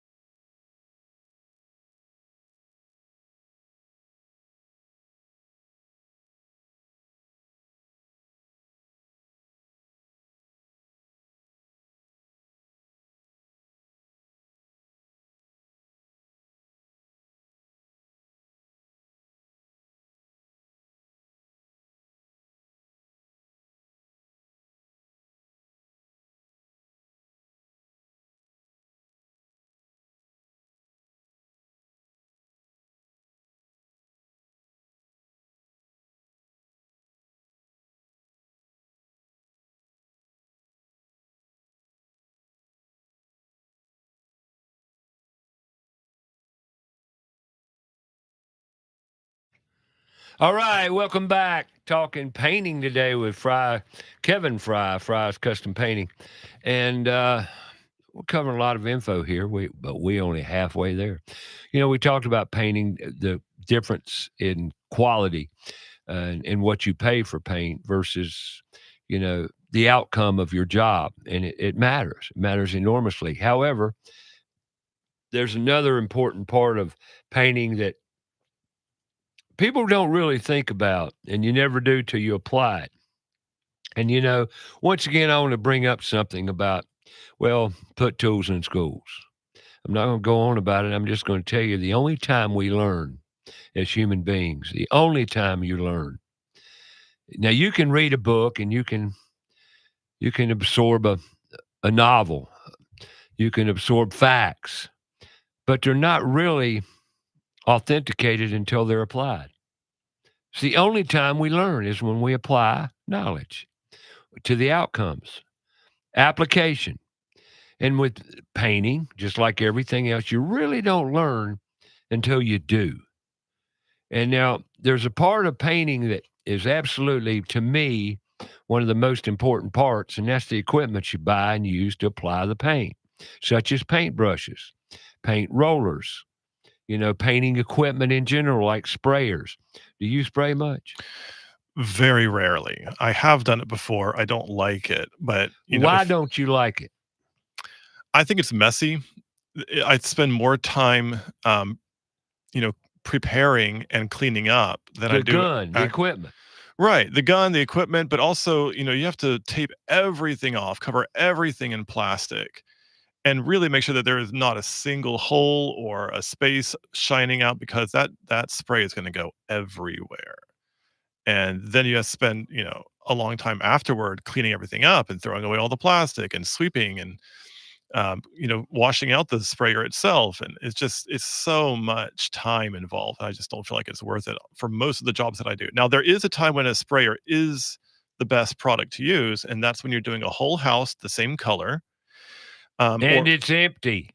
Right, and it's empty. There's nothing there. If the house is full of furniture, I'm not spraying. Like, that's it.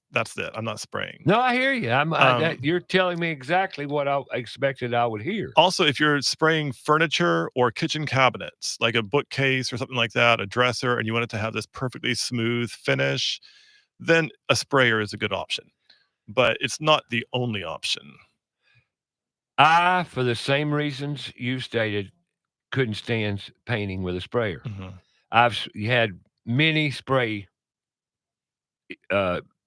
mechanisms or equipment, airless guns and all that stuff through the years. Mm-hmm. They're a pain in the butt. Yeah. They're a pain in the rear because you've got to keep them clean as a whistle. Yeah. Because if you don't keep them clean, they won't work the next time you go use them. Yeah. And it requires a lot of maintenance, actually. Yeah. To maintain a spray gun and keep it running good. And the parts to replace if they get clogged with paint are not cheap to replace. They're not cheap. It's going to take you time, and it's just a pain. Now, like you, though, if you're going to paint a whole house and it's all empty, that's one thing. Right. I painted fences for, spray painted fences and that sort of application. That's fine. Mm-hmm. Exterior, okay. But interior spray painting, no. Right. But like you said too, cabinets, kitchen cabinets. A lot of people want a high quality finish, using a spray gun. Well, now we're going to go to the other side of the coin, you might say. Mm-hmm. That's brushing. Mm-hmm. Now, let me say this. When I was, say, 18, I bought my first house. I started painting my first house, okay, because it was my house and I wanted it decorated and the trim to be one color and with the wallpaper. That was back in the days of a lot of wallpaper. Mm-hmm. So I was painting my trim and then going back and papering it, that sort of thing. I went to work one day and I had a real good friend of mine named Tommy Craig, and God bless him. I hope he's still with us, but I'd love to see him. He was a sign painter too. Back in the day before they could wrap and do all this vinyl sign, he could letter, sign painter. He was absolutely phenomenal at sign painting, and he was that good at painting too. He was a painter. He painted exteriors, interiors, all of the above, and he was darn good. And you know how you can tell a quality high top drawer painter? Look at his truck. Look at his equipment. It's just like a good carpenter or a good tradesman. Look at their truck. Mm-hmm. Their tools will tell you a story. Would you agree? I would agree. Painters, no different. You looked in the back of Tommy's van. It was perfectly organized, clean. Mm-hmm. There wasn't paint spilled everywhere. There's a few drops here and there, but very little. Mm-hmm. It looked like a new van. Mm-hmm. And he had that van for forever, but it was clean as a whistle, and it was neat, organized, top quality materials, everything was on that. Well, I went in complaining. I says, man, I hate painting.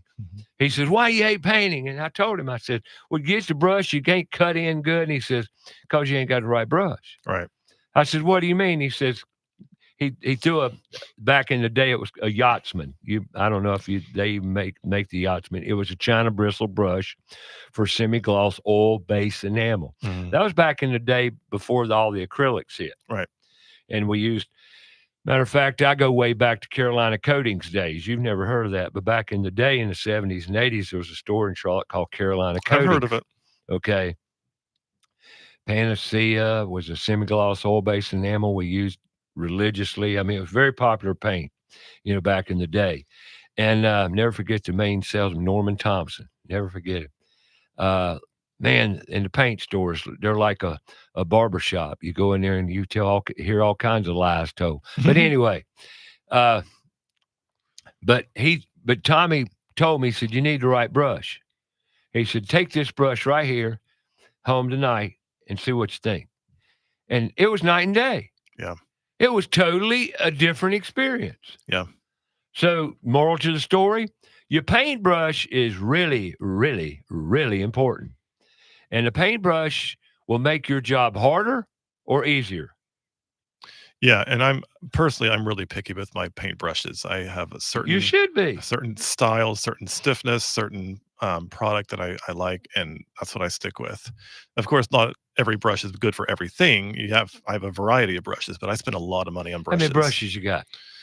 Right now, I think I'm up to, I mean, if you don't count like miniature artist brushes that I use for detail work and whatever, I'm just standard brushes, I would say about 12 to 15. Really? Yeah. Wow. Purdy's? Purdy and Wooster are the two that I have most of. Purdy, Purdy, Purdy brushes are a fantastic brush. Most of them are synthetic, meaning man-made. They're not natural bristles. They're synthetic brushes. If you're using a latex paint, that's what you need. But if you're using an oil-based paint, you probably want to go with like a horsehair brush or something like that. China bristled horsehair. You got it. And that makes all the difference in the world. It does. And cleaning and maintaining your brushes, very, very, very important. Yeah. But a Purdy brush, what's your favorite general purpose brush? So I like an angled sash. And for those of you who don't know what a sash is, it's the bristles. That's the bristle part of the brush. So I like it to be cut at an angle if I'm doing any kind of cutting in or trim work or anything like that. Y'all use an angle on all your cut-ins? Most of them, yeah. Because when I'm getting into the corners, I like to use the tip of the angle. Sure. And to get into the fine points. But yeah, I'll use an angled sash. I like medium to stiff. Now, some painters would disagree with me on that. They think, oh, you need to go soft. But I think if you're using a satin or higher sheen, then you need to go softer with the bristles, with the sash. But if you're doing like a flat paint, then I think a stiff bristle is much better.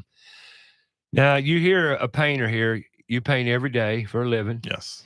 And the most important part of your day is the paintbrush, is it not? Yeah, that's what I spend most time with. A paintbrush. Yep. We were talking about spraying versus brushing. Yep. Well, with the right brush, right paint, I had a lady in here that did all she painted, Kevin, were kitchen cabinets. There are people who do that. All she did was repaint kitchen cabinets. Mm-hmm. And she was really, really, really good at it. Mm-hmm.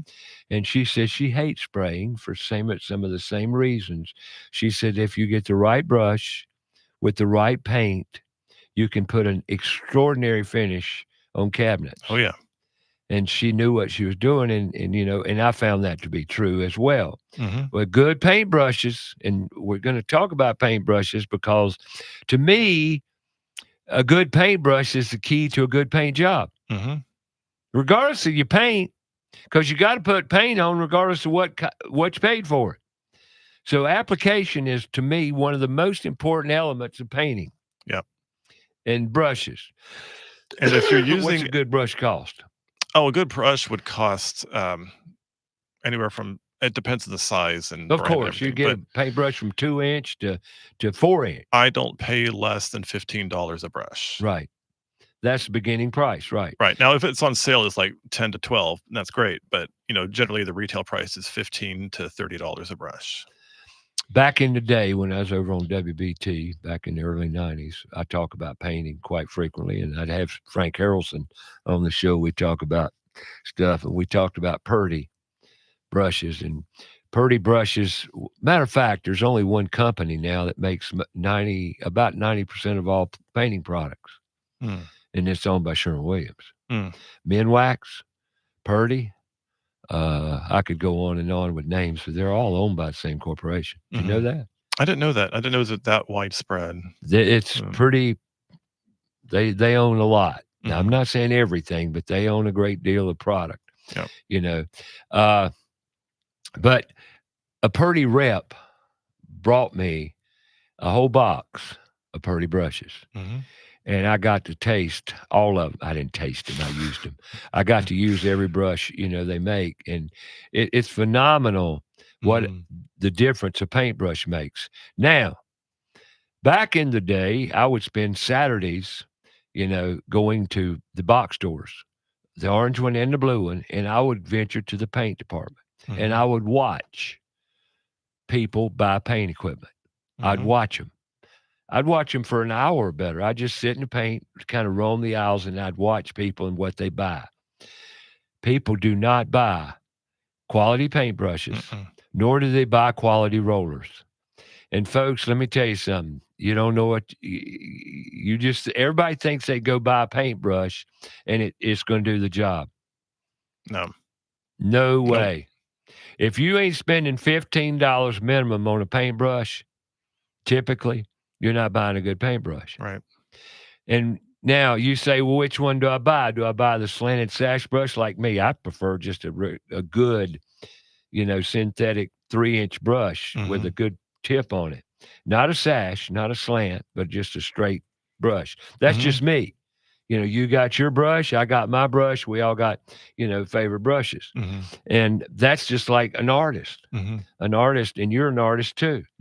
You do some fine artistic painting from time to time, don't you? Yeah. But there again, you couldn't do it without a good brush, could you? No, you have to have the right tools and know what you're doing with them. Brushes go into the line of tools and equipment. Cheap tools, cheap job. Absolutely. That's it. And never paint out of a paint can. Right. Am I right or wrong on that? Well, I do paint out of a paint can, but it depends. Not religiously. Not religiously, no. And not every day. No. You're going to use a paint pot. Right. That's another thing people do. They open a paint can, just take it to the thing and start painting out of it. Wrong. Well, now, why is that so wrong? You don't tell them why it's so wrong. I think a lot of people have different opinions about this, but you need to be able to shake the brush inside the can. And so if you have a full bucket of paint, then when you dip the brush into the top of the paint, and again, you never dip the whole brush in. You just do like the first half inch at most, Well, that's a good point right there. Did you hear what he just said? And this is something people don't know. A good painter, at the end of the day, won't have much paint on him. Right. Because why? Because he's learned not to. Okay, so I'm going to stop right there. I have my paint clothes are covered in paint splatter, but it's not splatter because I made a mess. It's splatter because I get paint on my fingers, or I wipe something off or whatever, and I'm like a child. I just wipe it right onto my clothes rather than using a rag. But that's my own little idiosyncrasy that I do, so I ruin my own clothes. But it's not because I'm a messy painter. It's because I'm a toddler. Right. Inside. But the point is, you know how to do it otherwise. Right. I can. I just choose not to. Right. You just use your clothes as a utility rag. Correct. Yeah. As part of your But I save so much money on rags every year. It's unbelievable. I hear you. That's why we're talking, brother. That's why you're here. But back to the paintbrush thing. When you dip your paintbrush into paint, 1 inch would be maximum. Maximum. Half an inch. I know, but I said 1 inch would be maximum. Yeah, 1 inch would be maximum at most, and I think that is even too far for me. I would say no more than half an inch. Because you got to dabble your paintbrush on each side of that can. Right, you got to dab it, you got to shake it, you got to get the drops off it, but you don't just dip it in and then go to town with it. You got to handle the paint on the brush. Right. To put the brush on the wall. Most people don't know this stuff, though, you know? Right. And here's another factor that we're not teaching our kids. Everybody thinks that painting's easy. Relatively speaking, it is. But if you don't do it correctly, the Right. job, the finished product is not going to be a quality product. Here's how you can really understand the difference between a good paint job and a bad paint job and how complex painting can actually be sometimes. Number one, try doing it. Like try painting a room by yourself. Number two, get like 3 of your friends into the room and do it all together. It's going to be like herding cats. You know, it's going I to be like agree. putting a bunch of puppy dogs in a room with an open can of paint and let's see what happens. You know, there's going to be paint everywhere. But when you actually know what you're doing and you've got the right products to do it, there shouldn't be any splatter. There should be very little splatter on your drop cloths, very little splatter on your clothes. And if you're really good, then there should be nothing. And so that's one of the things that the questions I get from homeowners is like, especially if they're redoing their house, remodeling, and they're getting new floors put in, they're like, well, should I have you come in before or after the carpet's put down? And I'm like, I don't care. I'm not going to get anything on your floor regardless. So, you know, Are you a taper?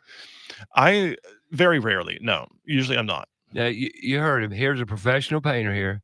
Are you a taper? Now, what did I just ask him? A lot of people get out the blue tape and tape around all the door casings, window casings, baseboards, crown mold, and all this. What a complete waste of time. Why not just be a better painter? Yeah, get you a good paintbrush, know how to paint, cut that puppy in, and be done with it. Right. Now, that's called cutting in. Right.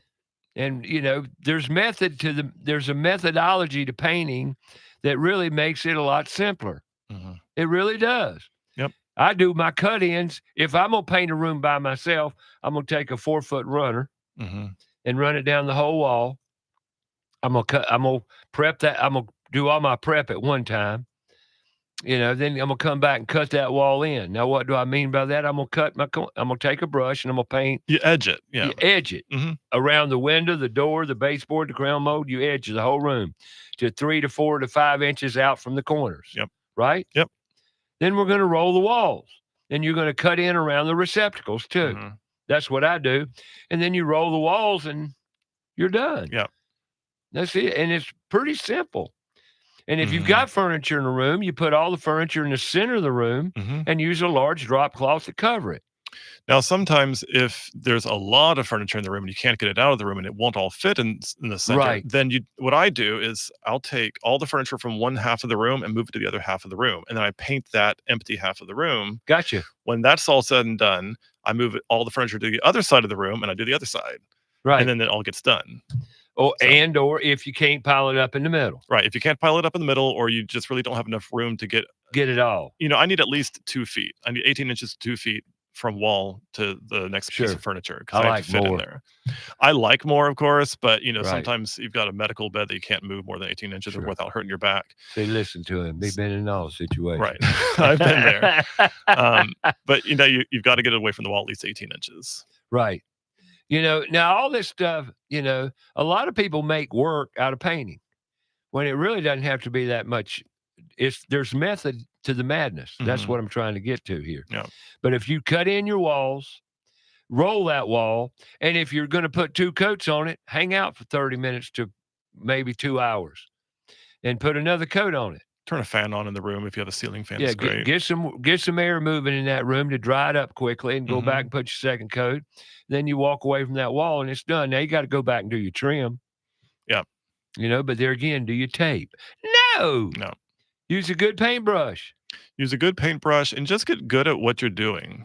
You know, practice on a junky piece of wood or something but get some practice under your belt and then get. You just said a key factor here. Back to the dip into the brush, the painting out of the paint can. Once you do it, you understand where we're coming from. Right. You know, but you need a paint pot.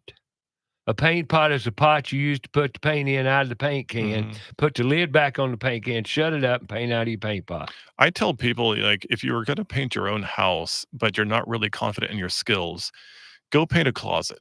Like, go paint your walk-in closet in your bedroom or something. They're like, well, I'm not painting my closet.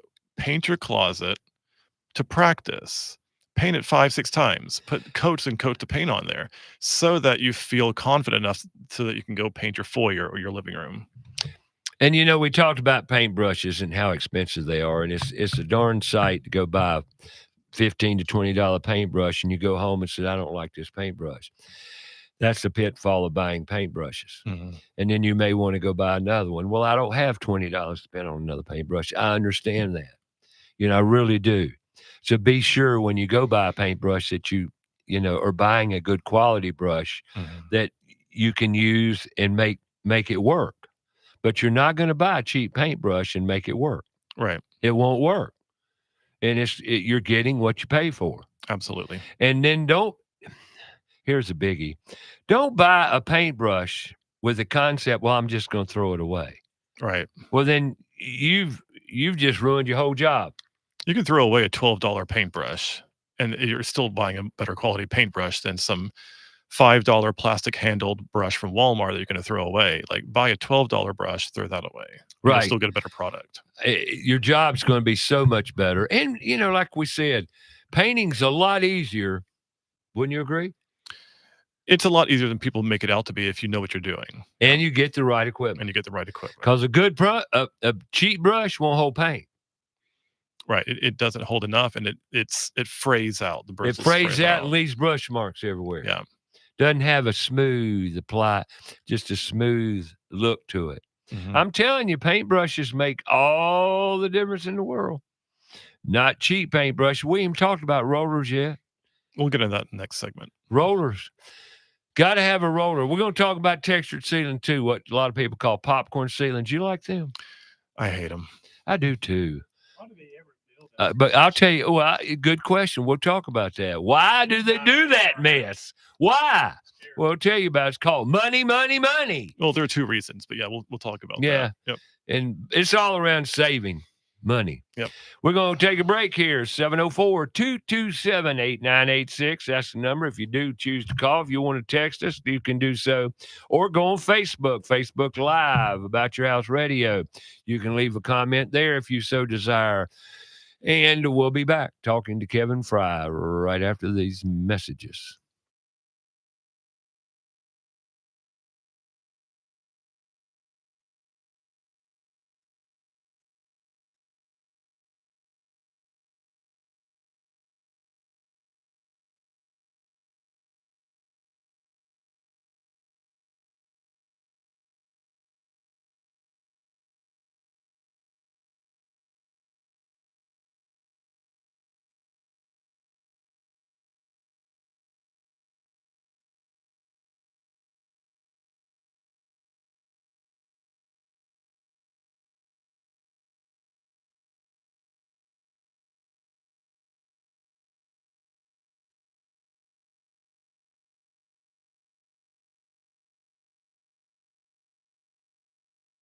Word from our sponsor. Steve Helms here with the Al Metal Dryer Vent Corporation. The Al Metal Dryer Vent Corporation is a full-service dryer vent company. Regardless of the problem, we can handle it. Does your clothes dryer take longer than 45 to 50 minutes to dry a load? If so, you need your dryer vent cleaned or checked. The clothes dryer is the most inefficient appliance in the house and should never take longer than 45 to 50 minutes. Call Al Metal Dryer Vent today at 704-846-8368 or online at almetaldryervent.com. That's 704-846-VENT. Have you cleaned your dryer vent lately? Owens Chimney Systems is known for all professional chimney services since 1989, including chimney cleaning, recommended annually, chimney evaluations and inspections, any and all chimney repairs and restorations, gas fireplace and gas fire log service, furnace cleaning, cleaning out one of the most overlooked appliances in the home. Get it done right the first time. That's Owens Chimney Systems at 704-554-9595. Or you can visit us online at owenschimneysystems.com. Carolina Foundation Solutions is a family-owned and operated company and a licensed general contractor in North and South Carolina, providing foundation solutions from the mountains to the sandy shores of the coast. At Carolina Foundation Solutions, our objective is to help educate, offer guidance, and provide assistance. With over 200 years of combined experience, our family of experts are ready to help protect and repair your largest investments. If you have a problem, we have a solution. Call 877-883-4626 or online, carolinafoundationsolutions.com. Have a comment or question for the show? Call us 704-227-8986. That's 704-227-8986. Now, back to the show.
All right, now that we've ran it through the break and we're back now on About Your House. All right, got Kevin Frye and we're talking about painting. Kevin's a solo painter, does custom painting, interior primarily. Primarily interior, primarily residential. Gotcha. And primarily in the south part of town. Primarily in South Charlotte and York County. Yeah, but I am open to going all over. Yep. Gotcha. I hear you. That's Kevin Frye, custom painting. You know, we're talking about various elements of painting. Most down and dirty way to give a room a new look, new vitality, everything, personality, do what you want. You know, painting, most people look at it as a simplistic task, but done correctly, it's pretty simple, but there's a methodology to it. But most of all, it's important. The preparation, I know everybody hears it. Preparation is probably the most important element of painting. I often spend a whole day just preparing before I even open a paint can at somebody's house. But when you get ready to paint, but then it goes a whole lot faster. You're ready to paint. Easier, yeah. Because you've done all the prep work. Yep. Prep is really what takes you the most time in painting. Yep. And then again, if you don't buy the proper equipment, as we referred to, and your paint brushes, you're going to use a paint pot. Mm-hmm. Now, what's a paint pot? A paint pot is a little bucket without the rim on it that the paint can's got on it. Mm-hmm. You empty the paint can into you empty the paint you're going to use. Now, a paint pot, how full should that paint pot be? Half full. No more than half full. Halfway full. Exactly. No more than half, though. Why? Because if you spill it, you lost a lot of paint. You lost a lot of paint, and dipping into your paintbrushes, you need to have some of the side of the paint pot accessible to tap your brush on. Right. Because you don't want a drippy brush coming out of the paint pot. Right. Right? Correct. You know, I tell you, there's something to it. And I'm going to go back over a point you made earlier. Practice. Now, you got to figure out where you're going to practice. It can be a laundry room. It can be a bedroom closet. It can be somewhere. But, you know, you need to practice, especially if you've never painted before. Yeah. I couldn't agree more on that, you know. And caulking. You know, I used to make lap siding. You know what lap siding is, right? I used to make lap siding boards to practice caulking on. Mm-hmm. It worked real well. I do caulking seminars, and that works. And if you've never caulked, well, practice caulking before you go caulk in a room. Yeah. Practice. That's really important if you've never painted before. A lot of the stuff that we're talking about now, this is all just information that we're putting out there, but it's not going to become real to people unless they actually put their fingers on it and try it. The only time we learn is application. Mm-hmm. It's the only time you're going to learn. You know, back to Put Tools in Schools, this is one of the things I would like to show more kids, because there's some kids out there that would actually love painting. Oh, yeah. Because it's absolutely a wonderful empowering profession because at Mhm. the end of every day you can look at and see what you did. I think some people have a real knack for it. I think I have just the general personality for it. I like the cathartic monotony of it, but some people would find it really annoying and frustrating. But What, painting? yeah, Well, yeah, that goes with every trade though. yeah, I don't care what you do. It's not for everybody. There's some trades that some people like. So, like I didn't originally like painting. I did not. neither did I originally. What changed your mind? Because you Um, painted early on. When did you first start painting? I was maybe 12 when I started. You started with your dad, right? Yeah. He was into remodeling and construction. He was a general handyman, general contractor, and he took me to work with him. He taught me how to paint. And I didn't like it at the time, but he did pay me to do it. And so that was nice. Um, and then I grew up and I became an EFL teacher. I moved to Asia. I lived in China for 2 years, in Japan for 7 years. And so I did that whole totally different lifestyle. But then after 9 years of teaching and working with kids, I realized I didn't like it anymore. And I wanted to come back home to America. And my father had passed away by that time, and I inherited all of his tools. I started my own business because by that time I had a wife and 3 kids that I had to support, and I figured that painting could do that a lot better than teaching could. I was right. Right. So you jumped into painting. I jumped into solely. painting. Yep. Nothing else, just painting. Just painting. And you got back into it. Yep. And I realized as an adult that I actually really liked it because I was able to work by myself. I could listen to music or podcasts or audiobooks while I was working. I had a lot more freedom and agency over my own personal schedule and where I worked, Freedom. and who I worked for. Like I had a lot of authority over my own life, my own time, my own schedule. That's the trades in general. Mm-hmm. Not all, but most. Yeah.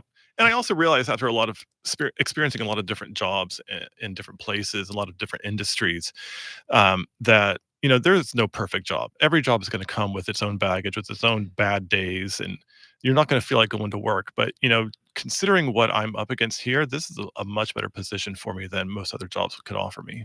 Let me ask you a personal question. Do you feel purpose? Yeah, I feel really good doing what I'm doing. You feel purpose? Yeah.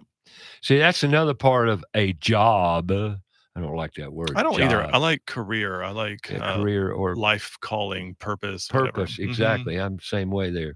If we get up in the morning, we're here to serve and give purpose to more meaningful lives. Mm-hmm. There's something rewarding about the trades, working with your hands, your mind, critical thinking. Because at the end of the day, I don't care what you do, you can look back and say, look what we did. Look what I did. Mm-hmm. And what's really neat about what you do is it changes a room. And then, at the end of the day, the homeowner comes home or goes into the room. Oh, wow. Right. There's a lot of instant gratification with painting that you don't get from, for example, teaching. Like when I was teaching, I could help kids learn how to speak English and they could pass the test, but sometimes it would be months or years before I ever saw any results from my work. And even then it was sometimes subjective. But with painting, I see it every day. When I'm done painting, I think, oh, this looks great. I did that. I'm going home. Yeah. And you get paid for it. I get paid for it. I get paid more for it than I did when I was teaching. Right. And typically, working with your hands and your mind, you can just get that entirely. Mm-hmm. But it takes knowledge, information, application a lot to learn a trade and a craft that you're good in. But you know what? Here's the beautiful payoff. If you're good at it and you like it, you'll never look back and be without a job again. Mm-hmm. But people don't understand that because we're not taught that method of learning, are we? Right. We're not. And you've got 4 kids. I do. How old? My oldest is 14, and then I have an 11-year-old and a 10-year-old. Oh, sorry, I have a 12-year-old and then a 10-year-old who's about to be 11, and then I have a 3-year-old. Gotcha. And you're homeschooling. We're homeschooling all of them. Yep. That's great. And I don't have to ask you why. It's pretty evident why you would homeschool. It's the best option for us. Exactly. I love homeschooling now more than ever because of the educational system and the way we're teaching or not teaching our kids. We're teaching memory. We're not teaching education. And that's the separate. I'm not saying you, but, and your oldest is 14? Yes. What's he doing? Or is she? Yeah, she. She's in high school now. She just started high school. She's in 9th grade. and she's really into cosmetology. She wants to be a hairdresser and do Cool. makeup. Yep, Cool. That's artistic right it there. is. Well, most things are artistically related. We're all born creators. Mhm. We're all born geniuses. And we're built and made and created to create and help each other. And you can't help each other without creating, can you? Right. Can't do it. Nope. It's just the way we are. But yet we don't educate that way, do we? Right. Sad, but so true. But you know what? I think we're going to change all that. We're working on it, and that's why we're talking about this stuff today. That's exactly why we talk about it every Saturday, because how you become empowered when you become self-sufficient. When you become self-sufficient, you become free, Mhm. as you alluded to. Yep. No one can tell you you can't. They Right. can tell you, but if you know how, you will, won't you? There's always a way. Yep. Where there's a will, there's a way. Yeah. But talking about painting, if we could show more kids. Matter of fact, we did a trades career day back April 2nd, about 4 years ago, 4 years back at Titan Solar. And we had a painter there all day, Sal Custom Painting. And kids, one parent brought her son to that event and she left. She called me the next week. She said, Ray, I would have never guessed in 1,000 years that my son would have loved painting, but he couldn't quit talking about painting. Mhm. He couldn't quit talking about what he did with that painter that day. Well, it dawned on me, why don't we do more of that? Right. Sumter Cox, you've heard of Sumter Cox Yep. painting, right? Well, I talked to Sumter. He's going to work on possibly getting involved, put tools in schools, and we're going to teach more kids, make them aware of the opportunities in painting. Because, painting, you can't get ain't many painters out there, relatively speaking, that talk English. Right. There aren't a lot of really skilled, experienced painters. That's right. Mhm. A lot of people call themselves painters, and they ain't really painters. Mm-mm. It's easy to become a painter. Dress up in white clothes, buy you a bunch of paintbrushes, and get to it. Mhm. Right? There's a very low barrier to entry in this field, which is good and bad in different ways. It's got its pros and cons, no Yep. question.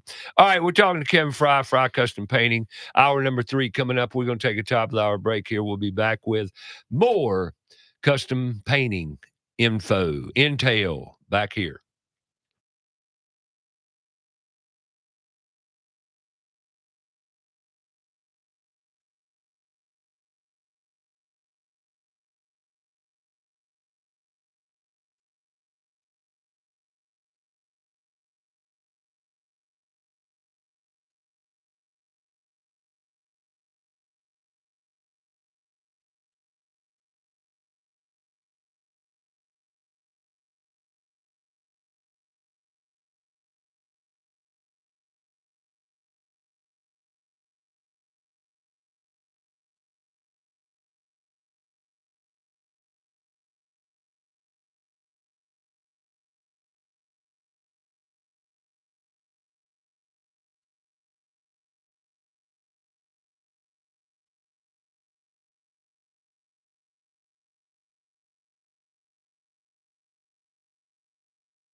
Grab another cup of coffee and join us for Hour 3. Kevin Frye of Frye Custom Painting, talking everything you need to know. Brushes, rollers, ceilings. So stay tuned. Lots of great information coming your way. About Your House is brought to you by PutToolsInSchools.org, connecting students to tools of the trades and raising awareness of the many career pathways. Also brought to you in part by Carolina Foundation Solutions, a licensed general contractor in North and South Carolina. From the hills to the coast, if you have a problem, they have a solution. So sit back, relax, and enjoy some time with us. And now, here's your host, Ray Terry.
All right, welcome back to About Your House, talking to Kevin Frye, Frye Custom Painting. You know, you alluded to something that I want to go to before we talk about rollers, and that's who you work with. Yep. You know, you're working with custom interiors and designers and interior designers and all this stuff. How's that working for you? It's good. I mean, there's a lot of coordination that has to happen, and a lot of times these projects are not just a one-man show. I do the painting aspect, but you need to have a designer, general handyman, contractor, remodeler. You need to have a plumber come in, because if you're redoing your bathroom, for example, like that's a whole gut. And You then got to stage it, in other words. you got to stage it, and you need to have someone that you can talk to that is kind of in charge of the whole project. So Right, I got it. But that's painting is just another facet or another aspect of any job or any. And usually bigger painting is the job. last one in. So I'm usually the last guy that goes into the space and finishes everything. And when I'm done, then the whole project is done. So I don't see the month of work that was done before me. I'm the last guy. I'm that way about vent hoods. Mm. As they say, where do you fit? I want to be the last person there. Mm-hmm. Well, what about? I said, I'll tell you all about the whatabouts, and you can get them done. I said, but I want to be in that room by myself at the very end, because everybody else needs to be out of the way. And that's really painting same way.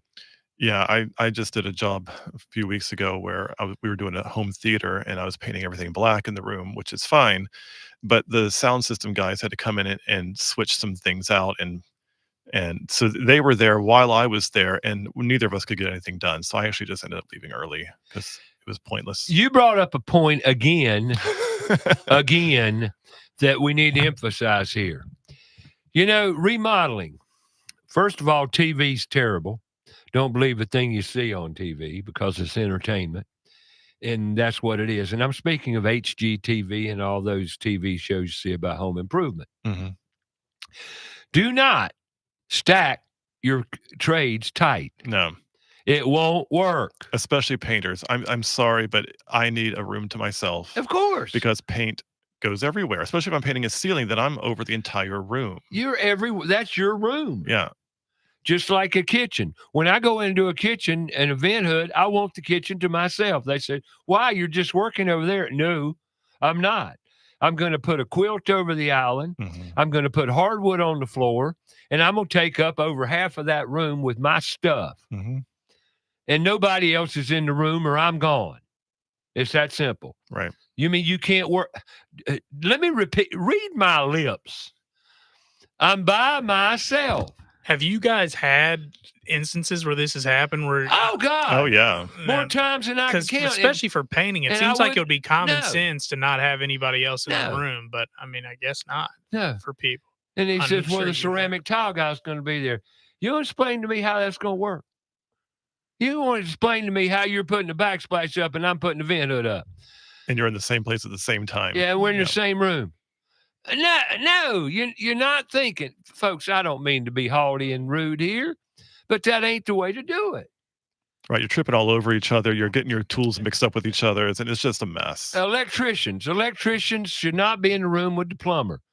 The plumber should not be in the room with the electrician or the appliance installers. You say, well, the electrician's installing the appliance. Okay, let him go for it. But he going to be in there by himself. I actually walked out of a job. I went in to start working one day, and I said, this is not going to work. I just left because it wasn't because there was another contractor there. It was because it was an open house, and they were trying to sell the house, and they had people walking through the house to see if they wanted to buy it while I was in there painting. And I didn't even open up my account. I told the realtor, I said, this is not going to work. Find somebody else. So I just left. I gave up the job because, and they wanted to work around. They wanted me to work around their schedule. And it's about them, right? And I was like, I can't not guarantee. I mean, I can't guarantee that I'm not going to get paint on somebody. Right? When they're looking at the house, they're opening doors and talking, just standing there. And you want it done because you want it done, right? Well, homie, don't play that, right? I mean, you want a professional to do your job. The most important part of the whole job, I don't care what it is, bathroom, kitchen remodel, bedroom painting, roofing, I don't care. The most important part of that job is the front end when you communicate. Right. And you nail down the details. Yep. Communication. See, nobody told me that they were going to have an open house on the same day that I was working there. I just was expected to show up and do it. And I thought, you didn't tell me this. Right. I got no communication about this open And house then they happening. looked at you and said, you mean you're not going to do it? Yeah, they were shocked. They were shocked. Yeah. Well, what do you mean you're not going to do it? I mean, it sucked for me because I lost a bunch of money that way. But you lost more money than they lost. But I don't want to risk getting paint on No. a client who's coming in to look at the house either, because then that would be a problem. Well, there you go, folks. Well, what gets me is I make this point clear to people because there's a lot of DIYs out there, do-it-yourselfers. Man, I advocated 100%. I think DIY is great. Be your own contractor, but do it right. Yeah.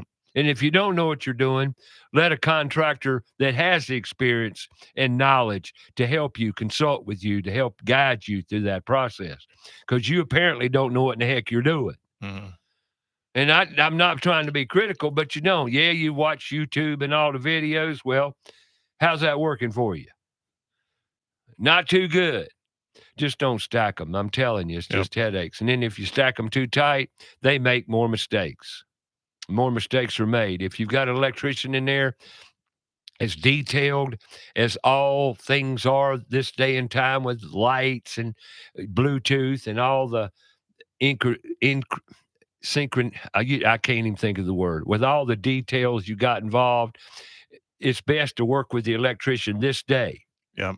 Because if there's an issue, you're not going from plumber to electrician. I'm telling you, man, as crazy as things are, it's best. And then once the electrician's done, he's done. Mm-hmm. He's finished. Yep. Let him go. So, well, it doesn't work like that. It should. Mm-hmm. If done correctly. Wouldn't you agree with that? Absolutely. Yeah.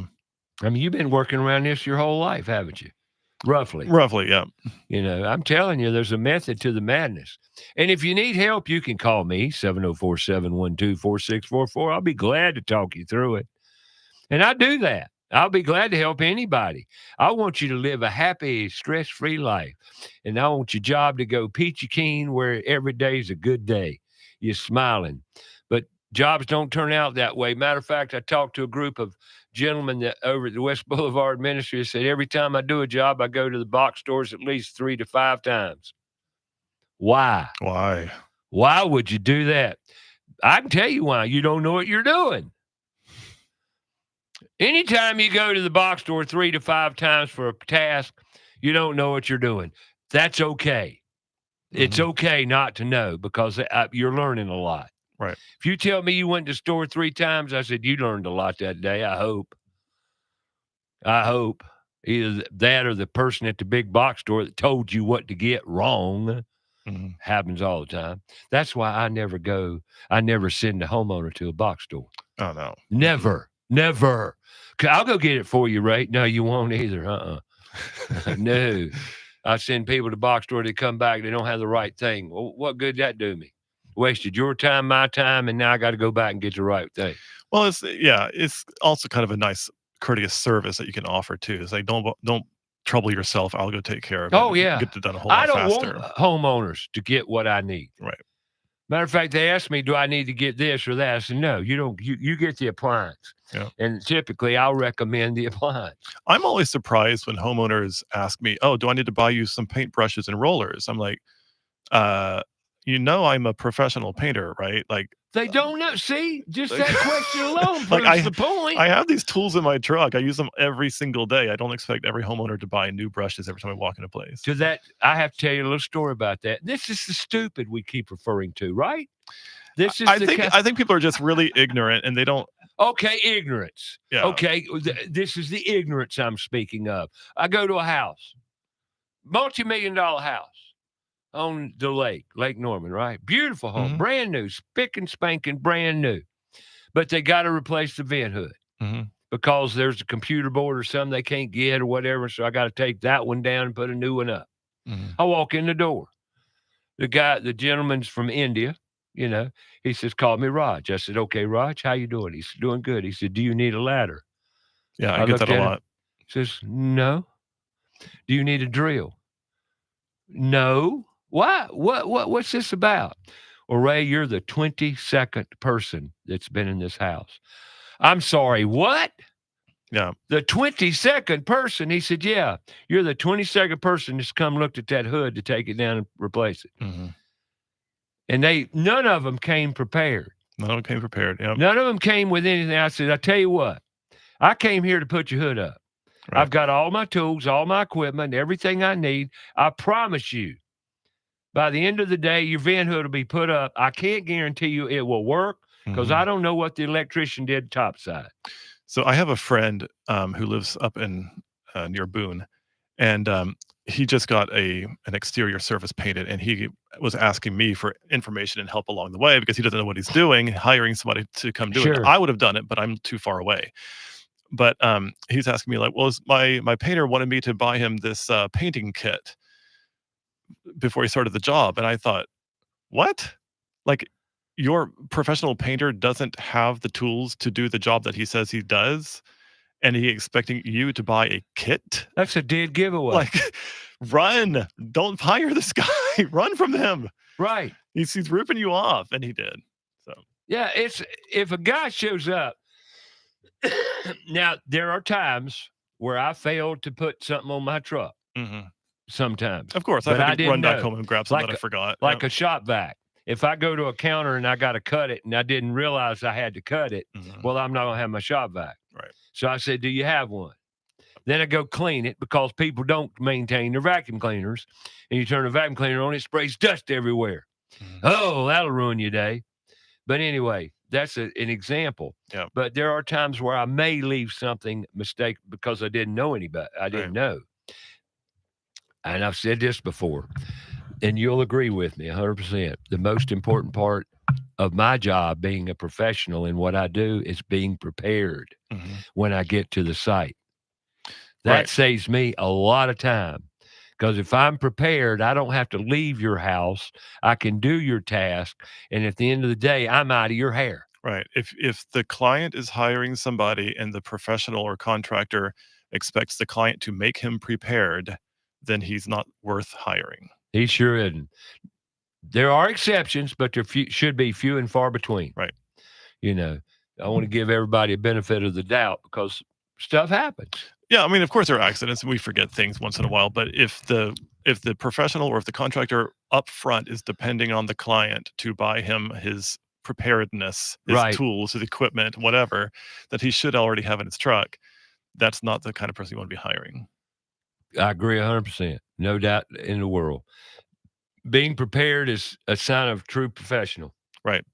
At least it is in my book. So, all right, we're going to take a break here. It's break time and do it a little early, about 30 seconds early.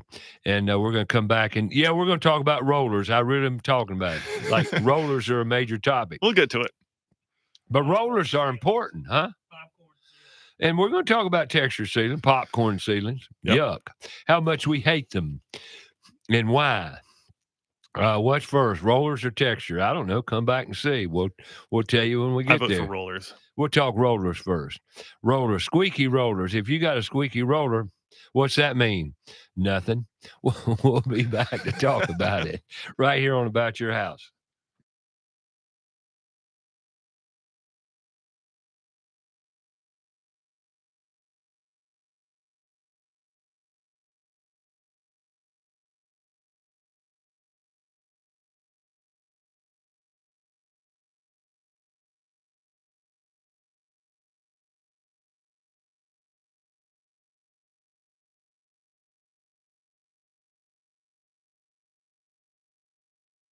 Find out more about the show? Go to our Facebook page, About Your House Radio. We'll be right back after a word from our sponsor. Hi, Roddy Player here with Queen City Audio, Video, and Appliances. Don't miss our blockbuster Black Friday sale going on now with appliances up to 50% off. Family-size refrigerators start at just $4.98. Side-by-sides as low as $8.98. And top-load washers and dryers start at just $3.98. Plus, buy more and save more with exclusive rebates up to $4,000 on appliance packages. With 12 months interest-free financing and same-day or next-day delivery, nobody gets it to you faster. And with our price match guarantee, why shop anywhere else? Visit one of our 10 locations or find us at queencityonline.com. John DeLand here for Crowntown Cannabis. We at Crowntown Cannabis care about you and your health. All of our products, from edibles to topical creams, are all third-party tested for purity and quality. 4 locations, open 7 days a week to help you with any concerns you may have. Monday through Saturday, 10 a.m. to 7 p.m. Sundays, 11 a.m. to 6 p.m. You can call us at 704-412-7121 or online at crowntowncannabis.com. Carolina Foundation Solutions is a family-owned and operated company and a licensed general contractor in North and South Carolina, providing foundation solutions from the mountains to the sandy shores of the coast. At Carolina Foundation Solutions, our objective is to help educate, offer guidance, and provide assistance. With over 200 years of combined experience, our family of experts are ready to help protect and repair your largest investments.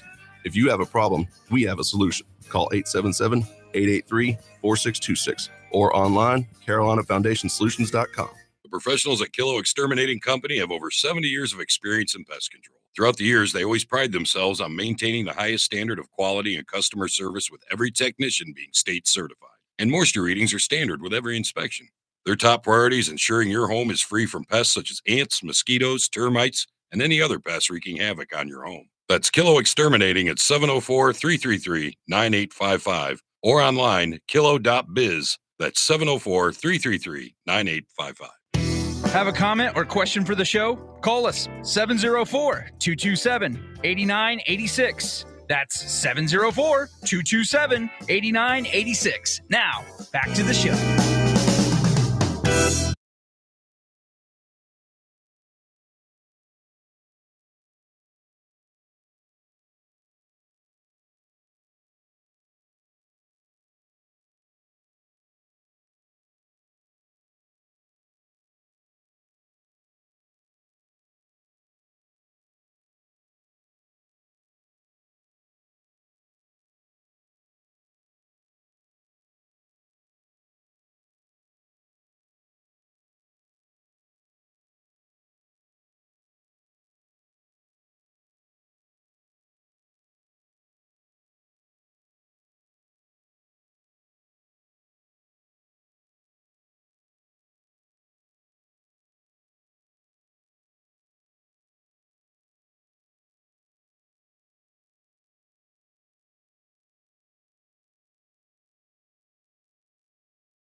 All right, welcome back.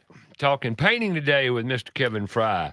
But I will caution you, next week, Best Of show right here on Thanksgiving weekend. Hacksaw's putting a show together, the Best Of series with About Your House.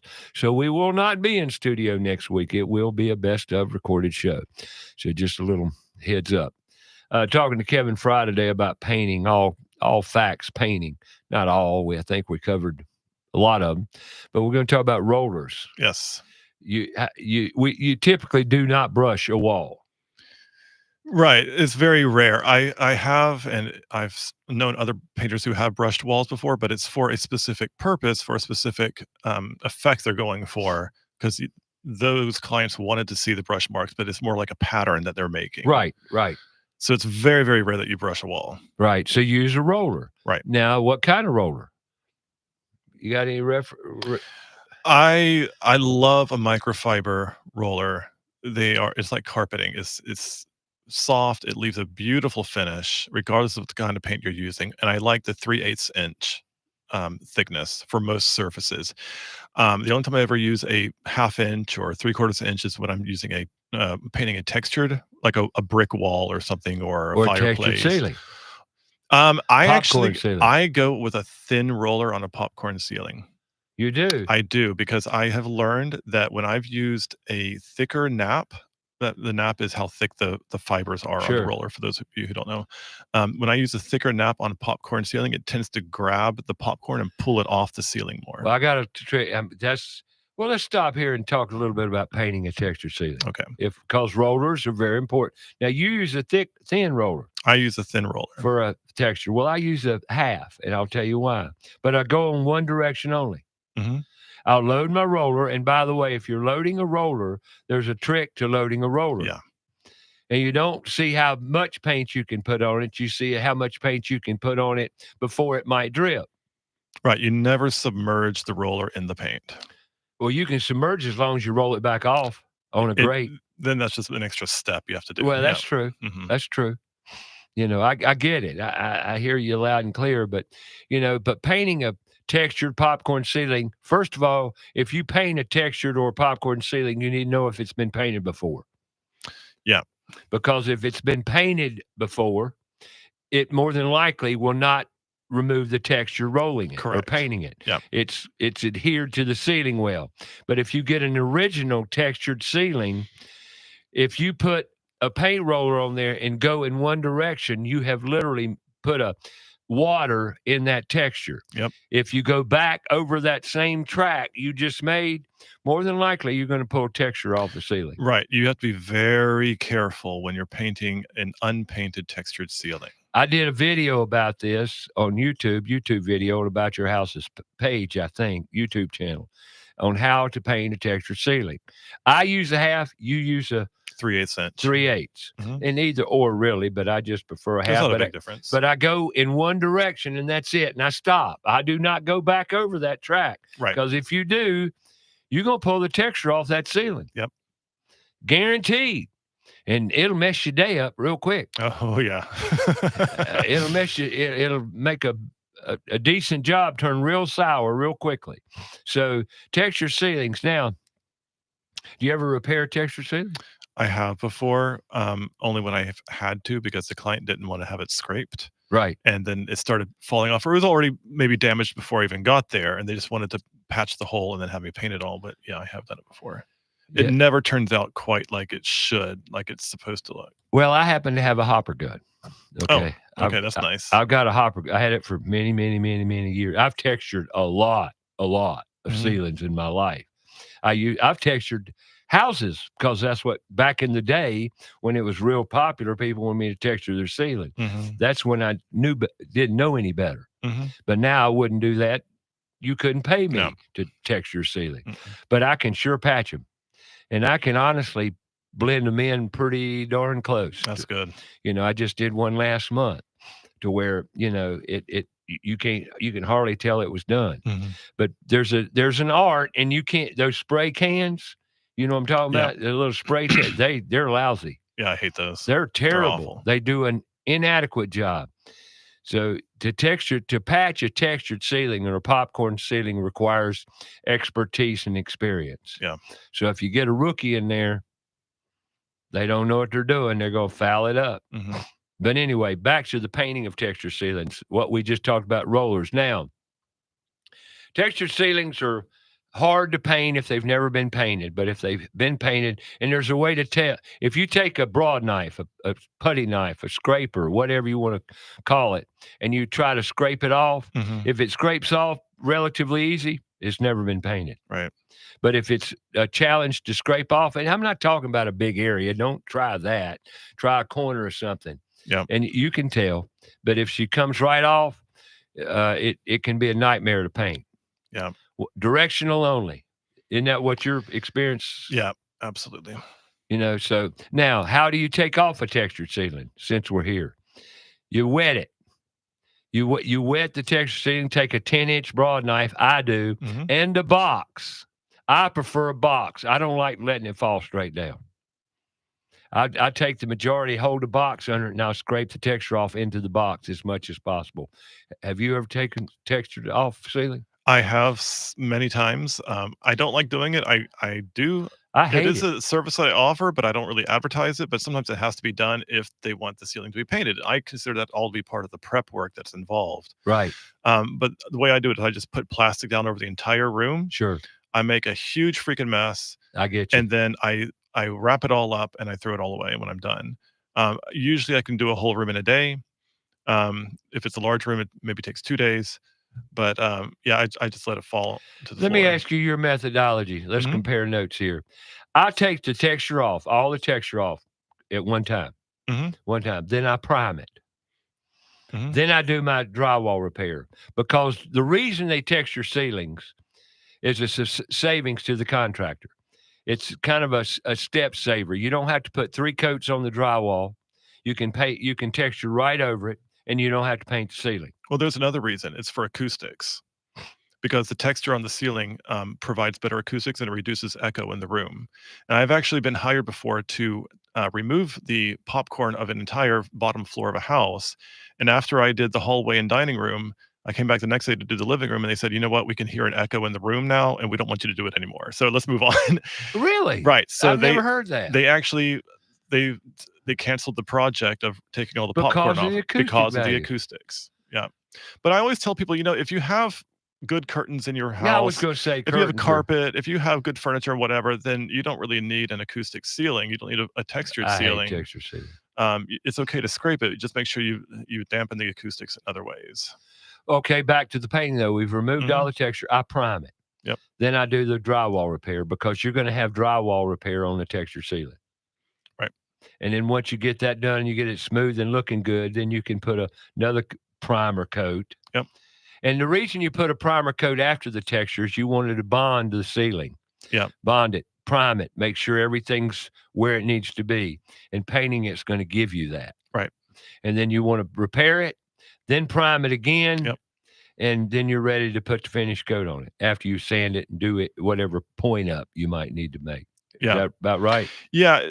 I find that when I'm scraping a popcorn ceiling, there are some places where maybe not all of the popcorn came off. It's just kind of like this rough spot, but you can't even see it because of the lighting or because, there are so many different color changes or whatever, until you go ahead and prime it. So you prime it all, and then you can see where this spot's actually rough. Priming it actually shows you the imperfections. It shows you the imperfections, and then you can go back and sand it down and then prime it again, and then you're ready to paint. You got it. Yep. But taking texture ceilings down to paint.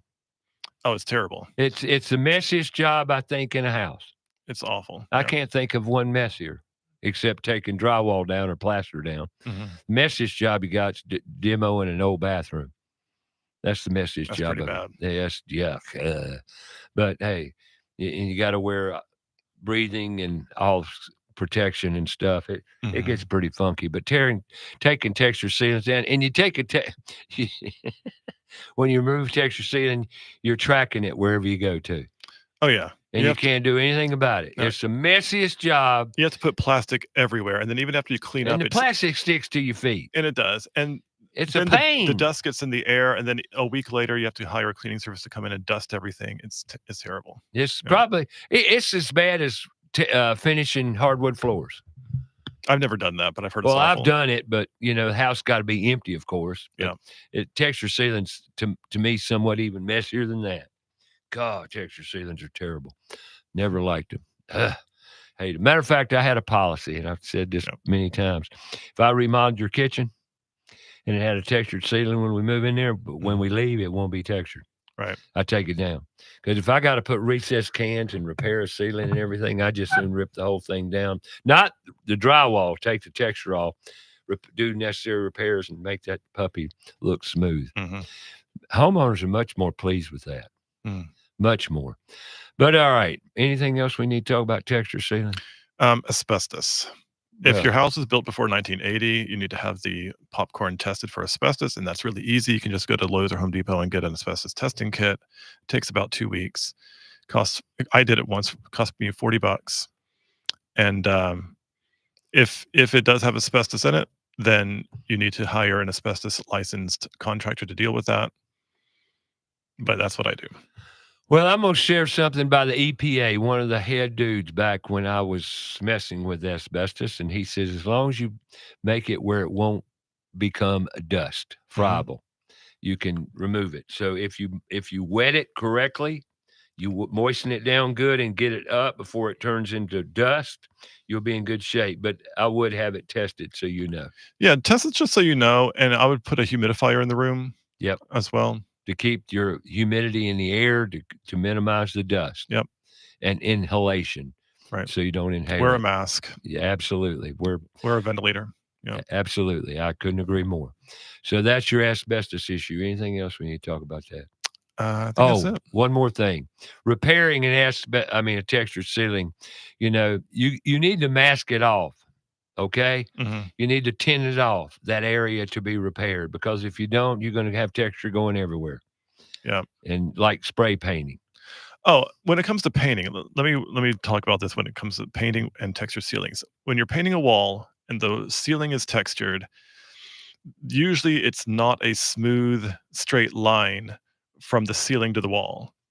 You know what I'm saying? Oh, because yeah, I know what you're talking about. Yeah. Whoever put the popcorn up, even if it's a beautiful, perfect job, it's still like a jagged line along the ceiling because that's the shape of the popcorn touching the ceiling or touching the wall where the ceiling comes in contact with the wall.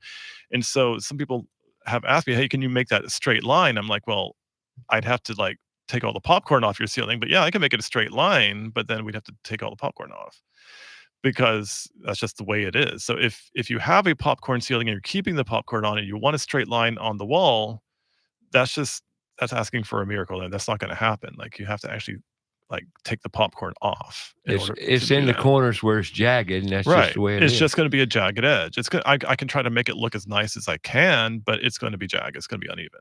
I hear you. Yeah. Makes sense. Glad you brought that up. There's nothing anybody can do about that. That's just the way it is. Yeah.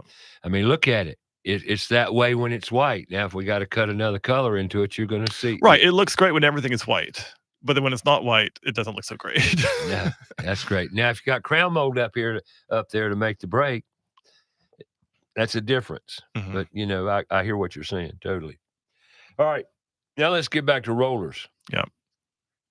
You've got preferences to the kind of, do rollers vary in quality? Oh, yes. Oh my gosh, yes. I do not buy cheap roller covers. When I talk about roller covers, the nap that's what makes the finish look good. And if it's a cheap nap, if it's a cheap roller cover, just like paintbrushes, right, then it's gonna fray out. It's gonna get stringy on you. It's gonna leave behind little fibers on the paint. A trick that I've learned is take a roller cover, preferably a good quality one, but even a good quality one, wrap it up in painter's tape, and then take all the tape off. And that's going to peel all the little loose fibers off before you start painting. And that's going to be a great way to prep it. Never heard that. That's a good one. It works. I believe you. Yeah. But with the microfiber ones, where it's like a blue and white striped ones that are really cool, those don't shed as much, I've found. And so I think they leave a much better finish. They don't need to be taped off and peeled off. But just like paintbrush, you don't want to buy cheap rollers.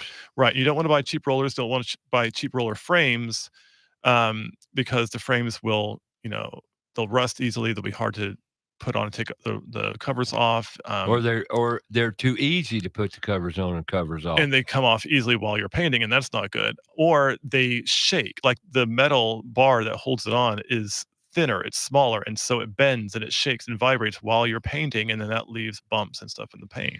Don't buy cheap tools. No, don't buy them. especially cheap rollers. And you can buy cheap rollers that, it'll work till it doesn't. You might be able to use them once or twice, and then you get sick of it and throw it away. A roller, if you take care of that roller, the roller mechanism, the tool, frame. It'll last you for many, many, many years. Oh, yeah. And you take care of it, but you got to clean it. You got to clean it. And those of you that paint and stick, now I don't know if you use this, but I've known many people, including my son, who would paint and put the roller, didn't clean it, wrap it up in foil, and put it in the freezer.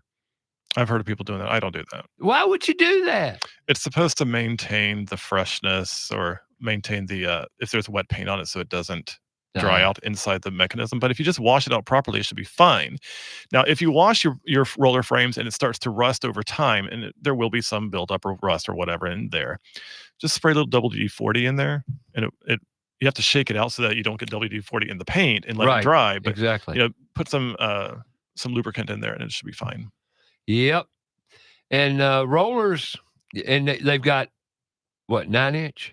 So they have like a 3-inch, there's a 6-inch, there's a 9-inch, there's a 14-inch, which is my personal favorite, and then there's an 18-inch, which I do not like. I've had an 18-inch pan and a roller over the years because we painted various projects, but I hadn't used that sucker in, good gosh, how long? Been a month of Sundays, I'm going to tell you that. It's been a while. But mine is, what's your more popular? I use 9 inches and 14 inches most for everything. 9-inch. Well, I've got 9 inches mostly, but there again, naps. Now, thicknesses of rollers, what's your preference? It depends what I'm painting. Well, that's the point. For a standard interior wall, it's just drywall, I just use a 3/8 inch nap. But if I'm doing like a fireplace that's all brick, or if I'm doing beadboard or something where there's a texture, Or paneling. Or paneling, something where there's any kind of texture where it's not totally even, then I'll use a 1/2 inch to 3/4 inch. Right. Gotcha. We got any more we need to talk about rollers? We need to bring up the point of the thicker you get, the more texture you're going to get on the finished coat. Correct. So if you're doing a smooth surface, but you're using a 1/2 inch or 3/4 inch thickness of a nap on a smooth wall, then you're going to get this splotchy, goopy, spongy look. Yeah, and some people like that. If that's the look you're going for, great, so be it. But you're going to use a lot more paint for one thing, because it's going to be a lot more to soak into the nap. Yeah, if you get a 1/2 inch or on thicker rollers, you're putting a lot more paint in that roller. Yeah, a lot more paint, and it'll go far, but you got to take it far. Yeah, using the roller, and you're going to get somewhat of a finished texture on your wall as a result of that thicker nap. And you're more liable to get a lot of drips and issues like that you have to deal with. Drippage. And rollers do sling paint. They do. Like your baseboards. The only time I'll use blue tape is when I have to sling paint with a thicker nap roller. I put blue tape on like handrails and things when I'm doing a staircase, because they don't want their handrail to be painted. So I just put tape along the handrail, and then I'll paint above it, because that roller is going to sling paint. They're little, what we call micro drops, and it's literally like almost microscopic little drops that you don't even notice until you have a million of them on your handrail, and it's white paint on a black surface, and it's like, holy crap. And then it doesn't wipe off. It's not dust. It's stuck there. And then you have to fix that. Right. So that's why we put down drop cloths. Even though we're not dripping paint, there are micro drops coming off the roller that you have to contend with. That's why you want to be sure you got a drop cloth on the carpet or floor or whatever in front of it. And that's why you do your baseboards last, because when you're rolling the wall, you'll get micro drops on the baseboard that you can't even see. And so then you have to go back and paint over them with the baseboard paint. Should we do our trim first or last? Last. Always last. High, you start high, you work to low. Do your ceilings first, and then you do your walls, and then you do your crown molding, and then you do the baseboards and trim. Right. I hope you get that, because if you're trying it another way, you can make anything work. Just much easier if you do your trim last. Oh, yeah. At least that's my findings for sure. But I'm gonna tell you, out of all the conversations we've had today, preparation, top on the list, equipment. Buying quality tools, brushes, rollers, equipment. Yep. And then but you can't forget the product itself, called the paint. Right. You got to buy decent paint. If you don't buy good paint, you're going to put more coats, because it just not going to cover. Right. We did a job last. Neri did an improvement job. I thought we could paint that wall with one coat. Nope, didn't work. Had to come back next day and put another one on it. Like I said earlier, I always recommend 2 coats. Well, I'm with you. You know, I think you just got to figure it. Now, how much paint do you buy for a bedroom? You got a formula on that one? Again, it depends on what you're doing. I mean, if you're putting a thick paint onto a flat painted surface, what I mean is like the dry paint that's already on there is a flat finish where it's super absorbent. You're going to probably use more paint. So I would say 2. Like if you're doing like a 12 by 10 foot bedroom, you're probably going to use 2 gallons. Right. But if you're doing, a satin sheen onto a satin sheen, and it's pretty much the same color, you can probably get away with a gallon and a half. But So that's 2 gallons. you're still going to buy 2 gallons, right? Right. So most bedrooms are going to take 2 gallons of paint. Yep. And if you pigment it, meaning color it, you definitely want to make darn sure you buy enough paint the first time. Right. Because then or you're going to have to go back and get the same color matched. It don't always That can turn be a out. challenge sometimes. It doesn't always turn out that way. But for right now, we're going to take our last break of the show, and we'll come back and wrap it up right here on About Your House on Fox Sports Charlotte. Every Saturday morning, download the free app. Stream us live anywhere on your browser, foxsportsradiocharlotte.com, YouTube Live, Facebook Live, About Your House Radio's page, and soon to be on Spotify. We'll be back with more About Your House.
Show, go to our Facebook page, About Your House Radio. We'll be right back after a word from our sponsor. Owens Chimney Systems is known for all professional chimney services since 1989, including chimney cleaning, recommended annually, chimney evaluations and inspections, any and all chimney repairs and restorations, gas fireplace and gas fire log service, furnace cleaning, cleaning out one of the most overlooked appliances in the home. Get it done right the first time. That's Owens Chimney Systems at 704-554-9595. Or you can visit us online at owenschimneysystems.com. Go outside and take a look at your home. Are the gutters doing their job? The number one enemy to your home is water. Most homes are built with small, inadequate gutters and small downspouts. ABS Insulating has a division of the company that does nothing but gutter services. All gutter services: cleaning, maintaining, repair, new downspouts, replacement, and new gutters with many types available. They're a leader when it comes to gutter protection. Call ABS Insulating today, 704-821-4343 or absinsulating.com. Steve Helms here with the Al Metal Dryer Vent Corporation. The Al Metal Dryer Vent Corporation is a full-service dryer vent company. Regardless of the problem, we can handle it. Does your clothes dryer take longer than 45 to 50 minutes to dry a load? If so, you need your dryer vent cleaned or checked. The clothes dryer is the most inefficient appliance in the house and should never take longer than 45 to 50 minutes. Call Al Metal Dryer Vent today at 704-846-8368 or online at almetaldryervent.com. That's 704-846-VENT. Have you cleaned your dryer vent lately? Have a comment or question for the show? Call us 704-227-8986. That's 704-227-8986. Now, back to the show.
Hi, welcome back to About Your House. I want to bring up an event coming up December 7th, CMS, Charlotte-Mecklenburg School System, Endless Possibilities event at the park on Independence, right beside Bojangles Arena. It's open from 10 till 1, I believe, that day, and it's a great opportunity to go down there and explore career opportunities in the trades or other careers with colleges, military, various things. And it's called Endless Possibilities Park Expo, 2500 East Independence, December 7th, 10 a.m. to 4 p.m. I was wrong, 10 a.m. to 4 p.m. And I just want to throw it out there. The week prior to that, starting Tuesday, they're going to bust all middle school kids of Charlotte-Mecklenburg School System down to this event as well. So my plea right now is that industry in trades step up, get in contact with CTE department at Charlotte-Mecklenburg Schools, and going down there to set up and see what's required for your company to show up and engage these kids and interact with them and show them the career pathways and opportunities that exist in the trades. So I want to throw it out there because this is a great opportunity for the trades to get in the school system and engage students and show them and make them aware of the pathways they could achieve. And great success in career in the trades. Worked for you, didn't it, Kevin? Yes. And I don't care whether it's an electrician, plumber, a drywall, concrete, masonry, painting. It doesn't matter. There's endless possibilities in the trades, not only for young men, young women alike. It's just vast. And you can make good living, a great living, great purpose, happy, and you'll never run out of work. Not if you're good. There's an easy guarantee to success in the trades. Do what you say what you do it well, and show up every day to be the best version of yourself you can be, and you'll make it. Yeah, absolutely. You think? Especially if you live in a really great market like we do in the Charlotte, area. I've lived here my whole life, 54 years in the construction industry. I never ran out of work. Yeah. Never. It's been slack from time to time. Got a question. Yes, sir. Les Gratton wants to know from Kevin, how much of the 400 square foot per gallon do you actually get out of a gallon in most cases? I never pay attention to the square footage that's labeled on the back of a paint can. I just don't. I don't even know what they say. I don't read them. I know from experience. I know from experience how far a gallon of paint will go, depending on what brand it is, what line it is, and what I'm putting it on. And it's just more of a feeling that I have. So, could you repeat the question? I'm sorry. Yeah, no worries. He said, how much of the 400 square foot per gallon do you actually get out of the gallon? That was all in most cases. I would say most cases, but you have to understand that that is a single coat, and that is also depending on like what kind of roller you're using. Are you using a thick roller or using a thinner roller? Because that's going to soak up a certain amount of paint. It also depends on how much pressure you're putting on the roller. So it really depends on a lot of factors. Gotcha. He said it's been a great show today too. So thank you guys. That's what he said. Oh, nice thank you. Appreciate you listening. Back to the 400 square feet a gallon. Yep. Okay. I wouldn't rely on it. I would shoot for 350. Right. I would say shoot low because you don't want to come up right to the last drop and not have enough. That's right. And that's happened to me several times throughout my career, and that ain't fun. It's always good to have too much paint than just barely enough. And once again, if you have leftover paint, do not put it outside where it can freeze or in your attic or somewhere like that. Put it inside an interior room or somewhere where it will not freeze, because if it freezes, like Kevin's alluded to, it goes bad. Yep. So there you go. And Daniel D'Amato Jr. also commented, nail pops having problem making them blend. I'm guessing it's after fixing and painting over. Maybe there's a typo there. What's that? Nail pops having problem making them blend after fixing and painting over. It won't be a problem if you prep it correctly. Right, and like you said, you have to do layers. If you just put one layer of spackle over it, then it might have an indentation, or it might not be even. So what I would say is, repair it properly. Take the dry crust thing that's coming out. Take that out. Screw the nail or the screw back in, or hit the nail back in. Sand it down, and then you put the spackle in the hole. When that's dry, sand it down. Spackle again. When that's dry, sand it down, then prime, and then paint. Right, and be sure you prime it, because if you're using an eggshell or a low sheen paint, that spot will show up if you Yep. don't prime it. Yep. Because this absorption rate's different than the painted wall around it. Yep. So the absorption's going to be different. Therefore, your finish is going to be obvious. Yeah, and I'm going to put this out there. We didn't talk about when we were talking about paint, but we should. But this is the big issue that comes up, and I think this is a good time to talk about it because we're talking about primer. These paint primer blends that you can buy them at Sherwin-Williams. You can buy them at any box store. Not every business offers them. Not every line offers them, but they are out there. Do not trust them. Do not trust the primer that's in them. They are good to a certain extent. Yes, they do help the paint adhere to the wall better. That's great. But when you don't want to put a paint primer blend directly onto drywall or directly onto a patch or something like that, because there's not enough primer in the paint to make it adhere properly to the surface. And what she's alluding to are these paints called primer, paint and primer in one. Yeah. And it's just not the case. You can't paint over like you said, a flat unfinished drywall wall and expect that. A lot of people think, well, but it has primer in it. Yeah, it has like 1% primer or something. Like, it's not the same thing. It's called marketing in America. Yeah. Money, money, money. Now, there is a benefit to it. It does help the paint adhere better to a smoother surface, like a satin finish sheen that's already on the wall. That's great. But if you're painting something that normally would need to be primed anyway, you're still gonna have to prime it with a straight primer. Right. Got it. There you go. One of the things we didn't talk about today are custom finishes, wood finishes such as oak, handrails, furniture, cabinetry, that sort of thing. Basically it's the same, but it's different in the fact that your finishes, your products are different. Obviously, they're transparent to some nature when you're finishing wood, be it with polyurethane.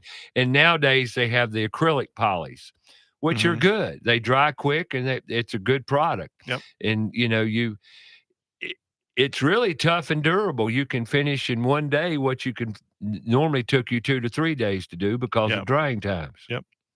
So just understand your product and what it does. Yep. And if you're looking for Kevin Frye to come out, how would they get in touch with Kevin Frye? Best way to be to call or text me at 704-906-0523. You can visit my Instagram, which is just Frye Custom Painting. And you could, that's probably the best way to get in touch with me. Phone call or Instagram. You can also find me on Facebook at Frye Custom Painting 2.0. And there's a reason it's a 2.0 because there was another group or business page called Frye Custom Painting before me. So I had to come up with a new name. But if you just Google Frye Custom Painting, you will get him. He will show up. Yep. I find that Google works just great on about everything. If you Google it. Anything we left out today? I also do furniture refinishing. Oh, I know one thing. Go ahead, keep talking. Furniture refinishing. Yeah, I do furniture painting. It's not a big portion of my business, but it's a service that I offer. Gotcha. Yeah. And you can do specialty artwork too. Yeah, I do artwork, custom, like patterns, designs, murals, things like that. I don't do human figures, animal figures, or landscapes. But if it's like an abstract design pattern, like henna design or a tribal design, or you just want pinstripes of varying lengths and widths and patterns on your wall or something like that, something really unique that you can't get in wallpaper, but you want something really cool to pop, I can do that for you. Gotcha. And one more thing before got 20 seconds here. Paintbrushes. Clean the darn things and don't wrap them up and put them in the freezer. Right. Clean them after you use them and clean them well. And I got another little trick too. If you'll spray your brush once you've cleaned it well and gotten most of the water out, spray it with Windex. You ever Oh, done really? that? No, I've never heard of that. Try it. You're going to be amazed. Spray it with Windex, wrap it up in your shuck, and just leave it alone. Next time you use that rascal's going to be fluffy and ready to go. All right. I'll It try that. works. And we'll leave it with you. Next Saturday, Thanksgiving weekend, I want everybody to go out and make it a great week. Have a great Thanksgiving. I wish the best for everybody. Be careful, be responsible, and spread some love. And go out and mentor a child. Find the elderly around you. Help them. They won't ask for it. As we enter the holidays, loneliness is dreadful. Let's make people happy, spread some love. And we'll see you back here in 2 weeks right here on About Your House.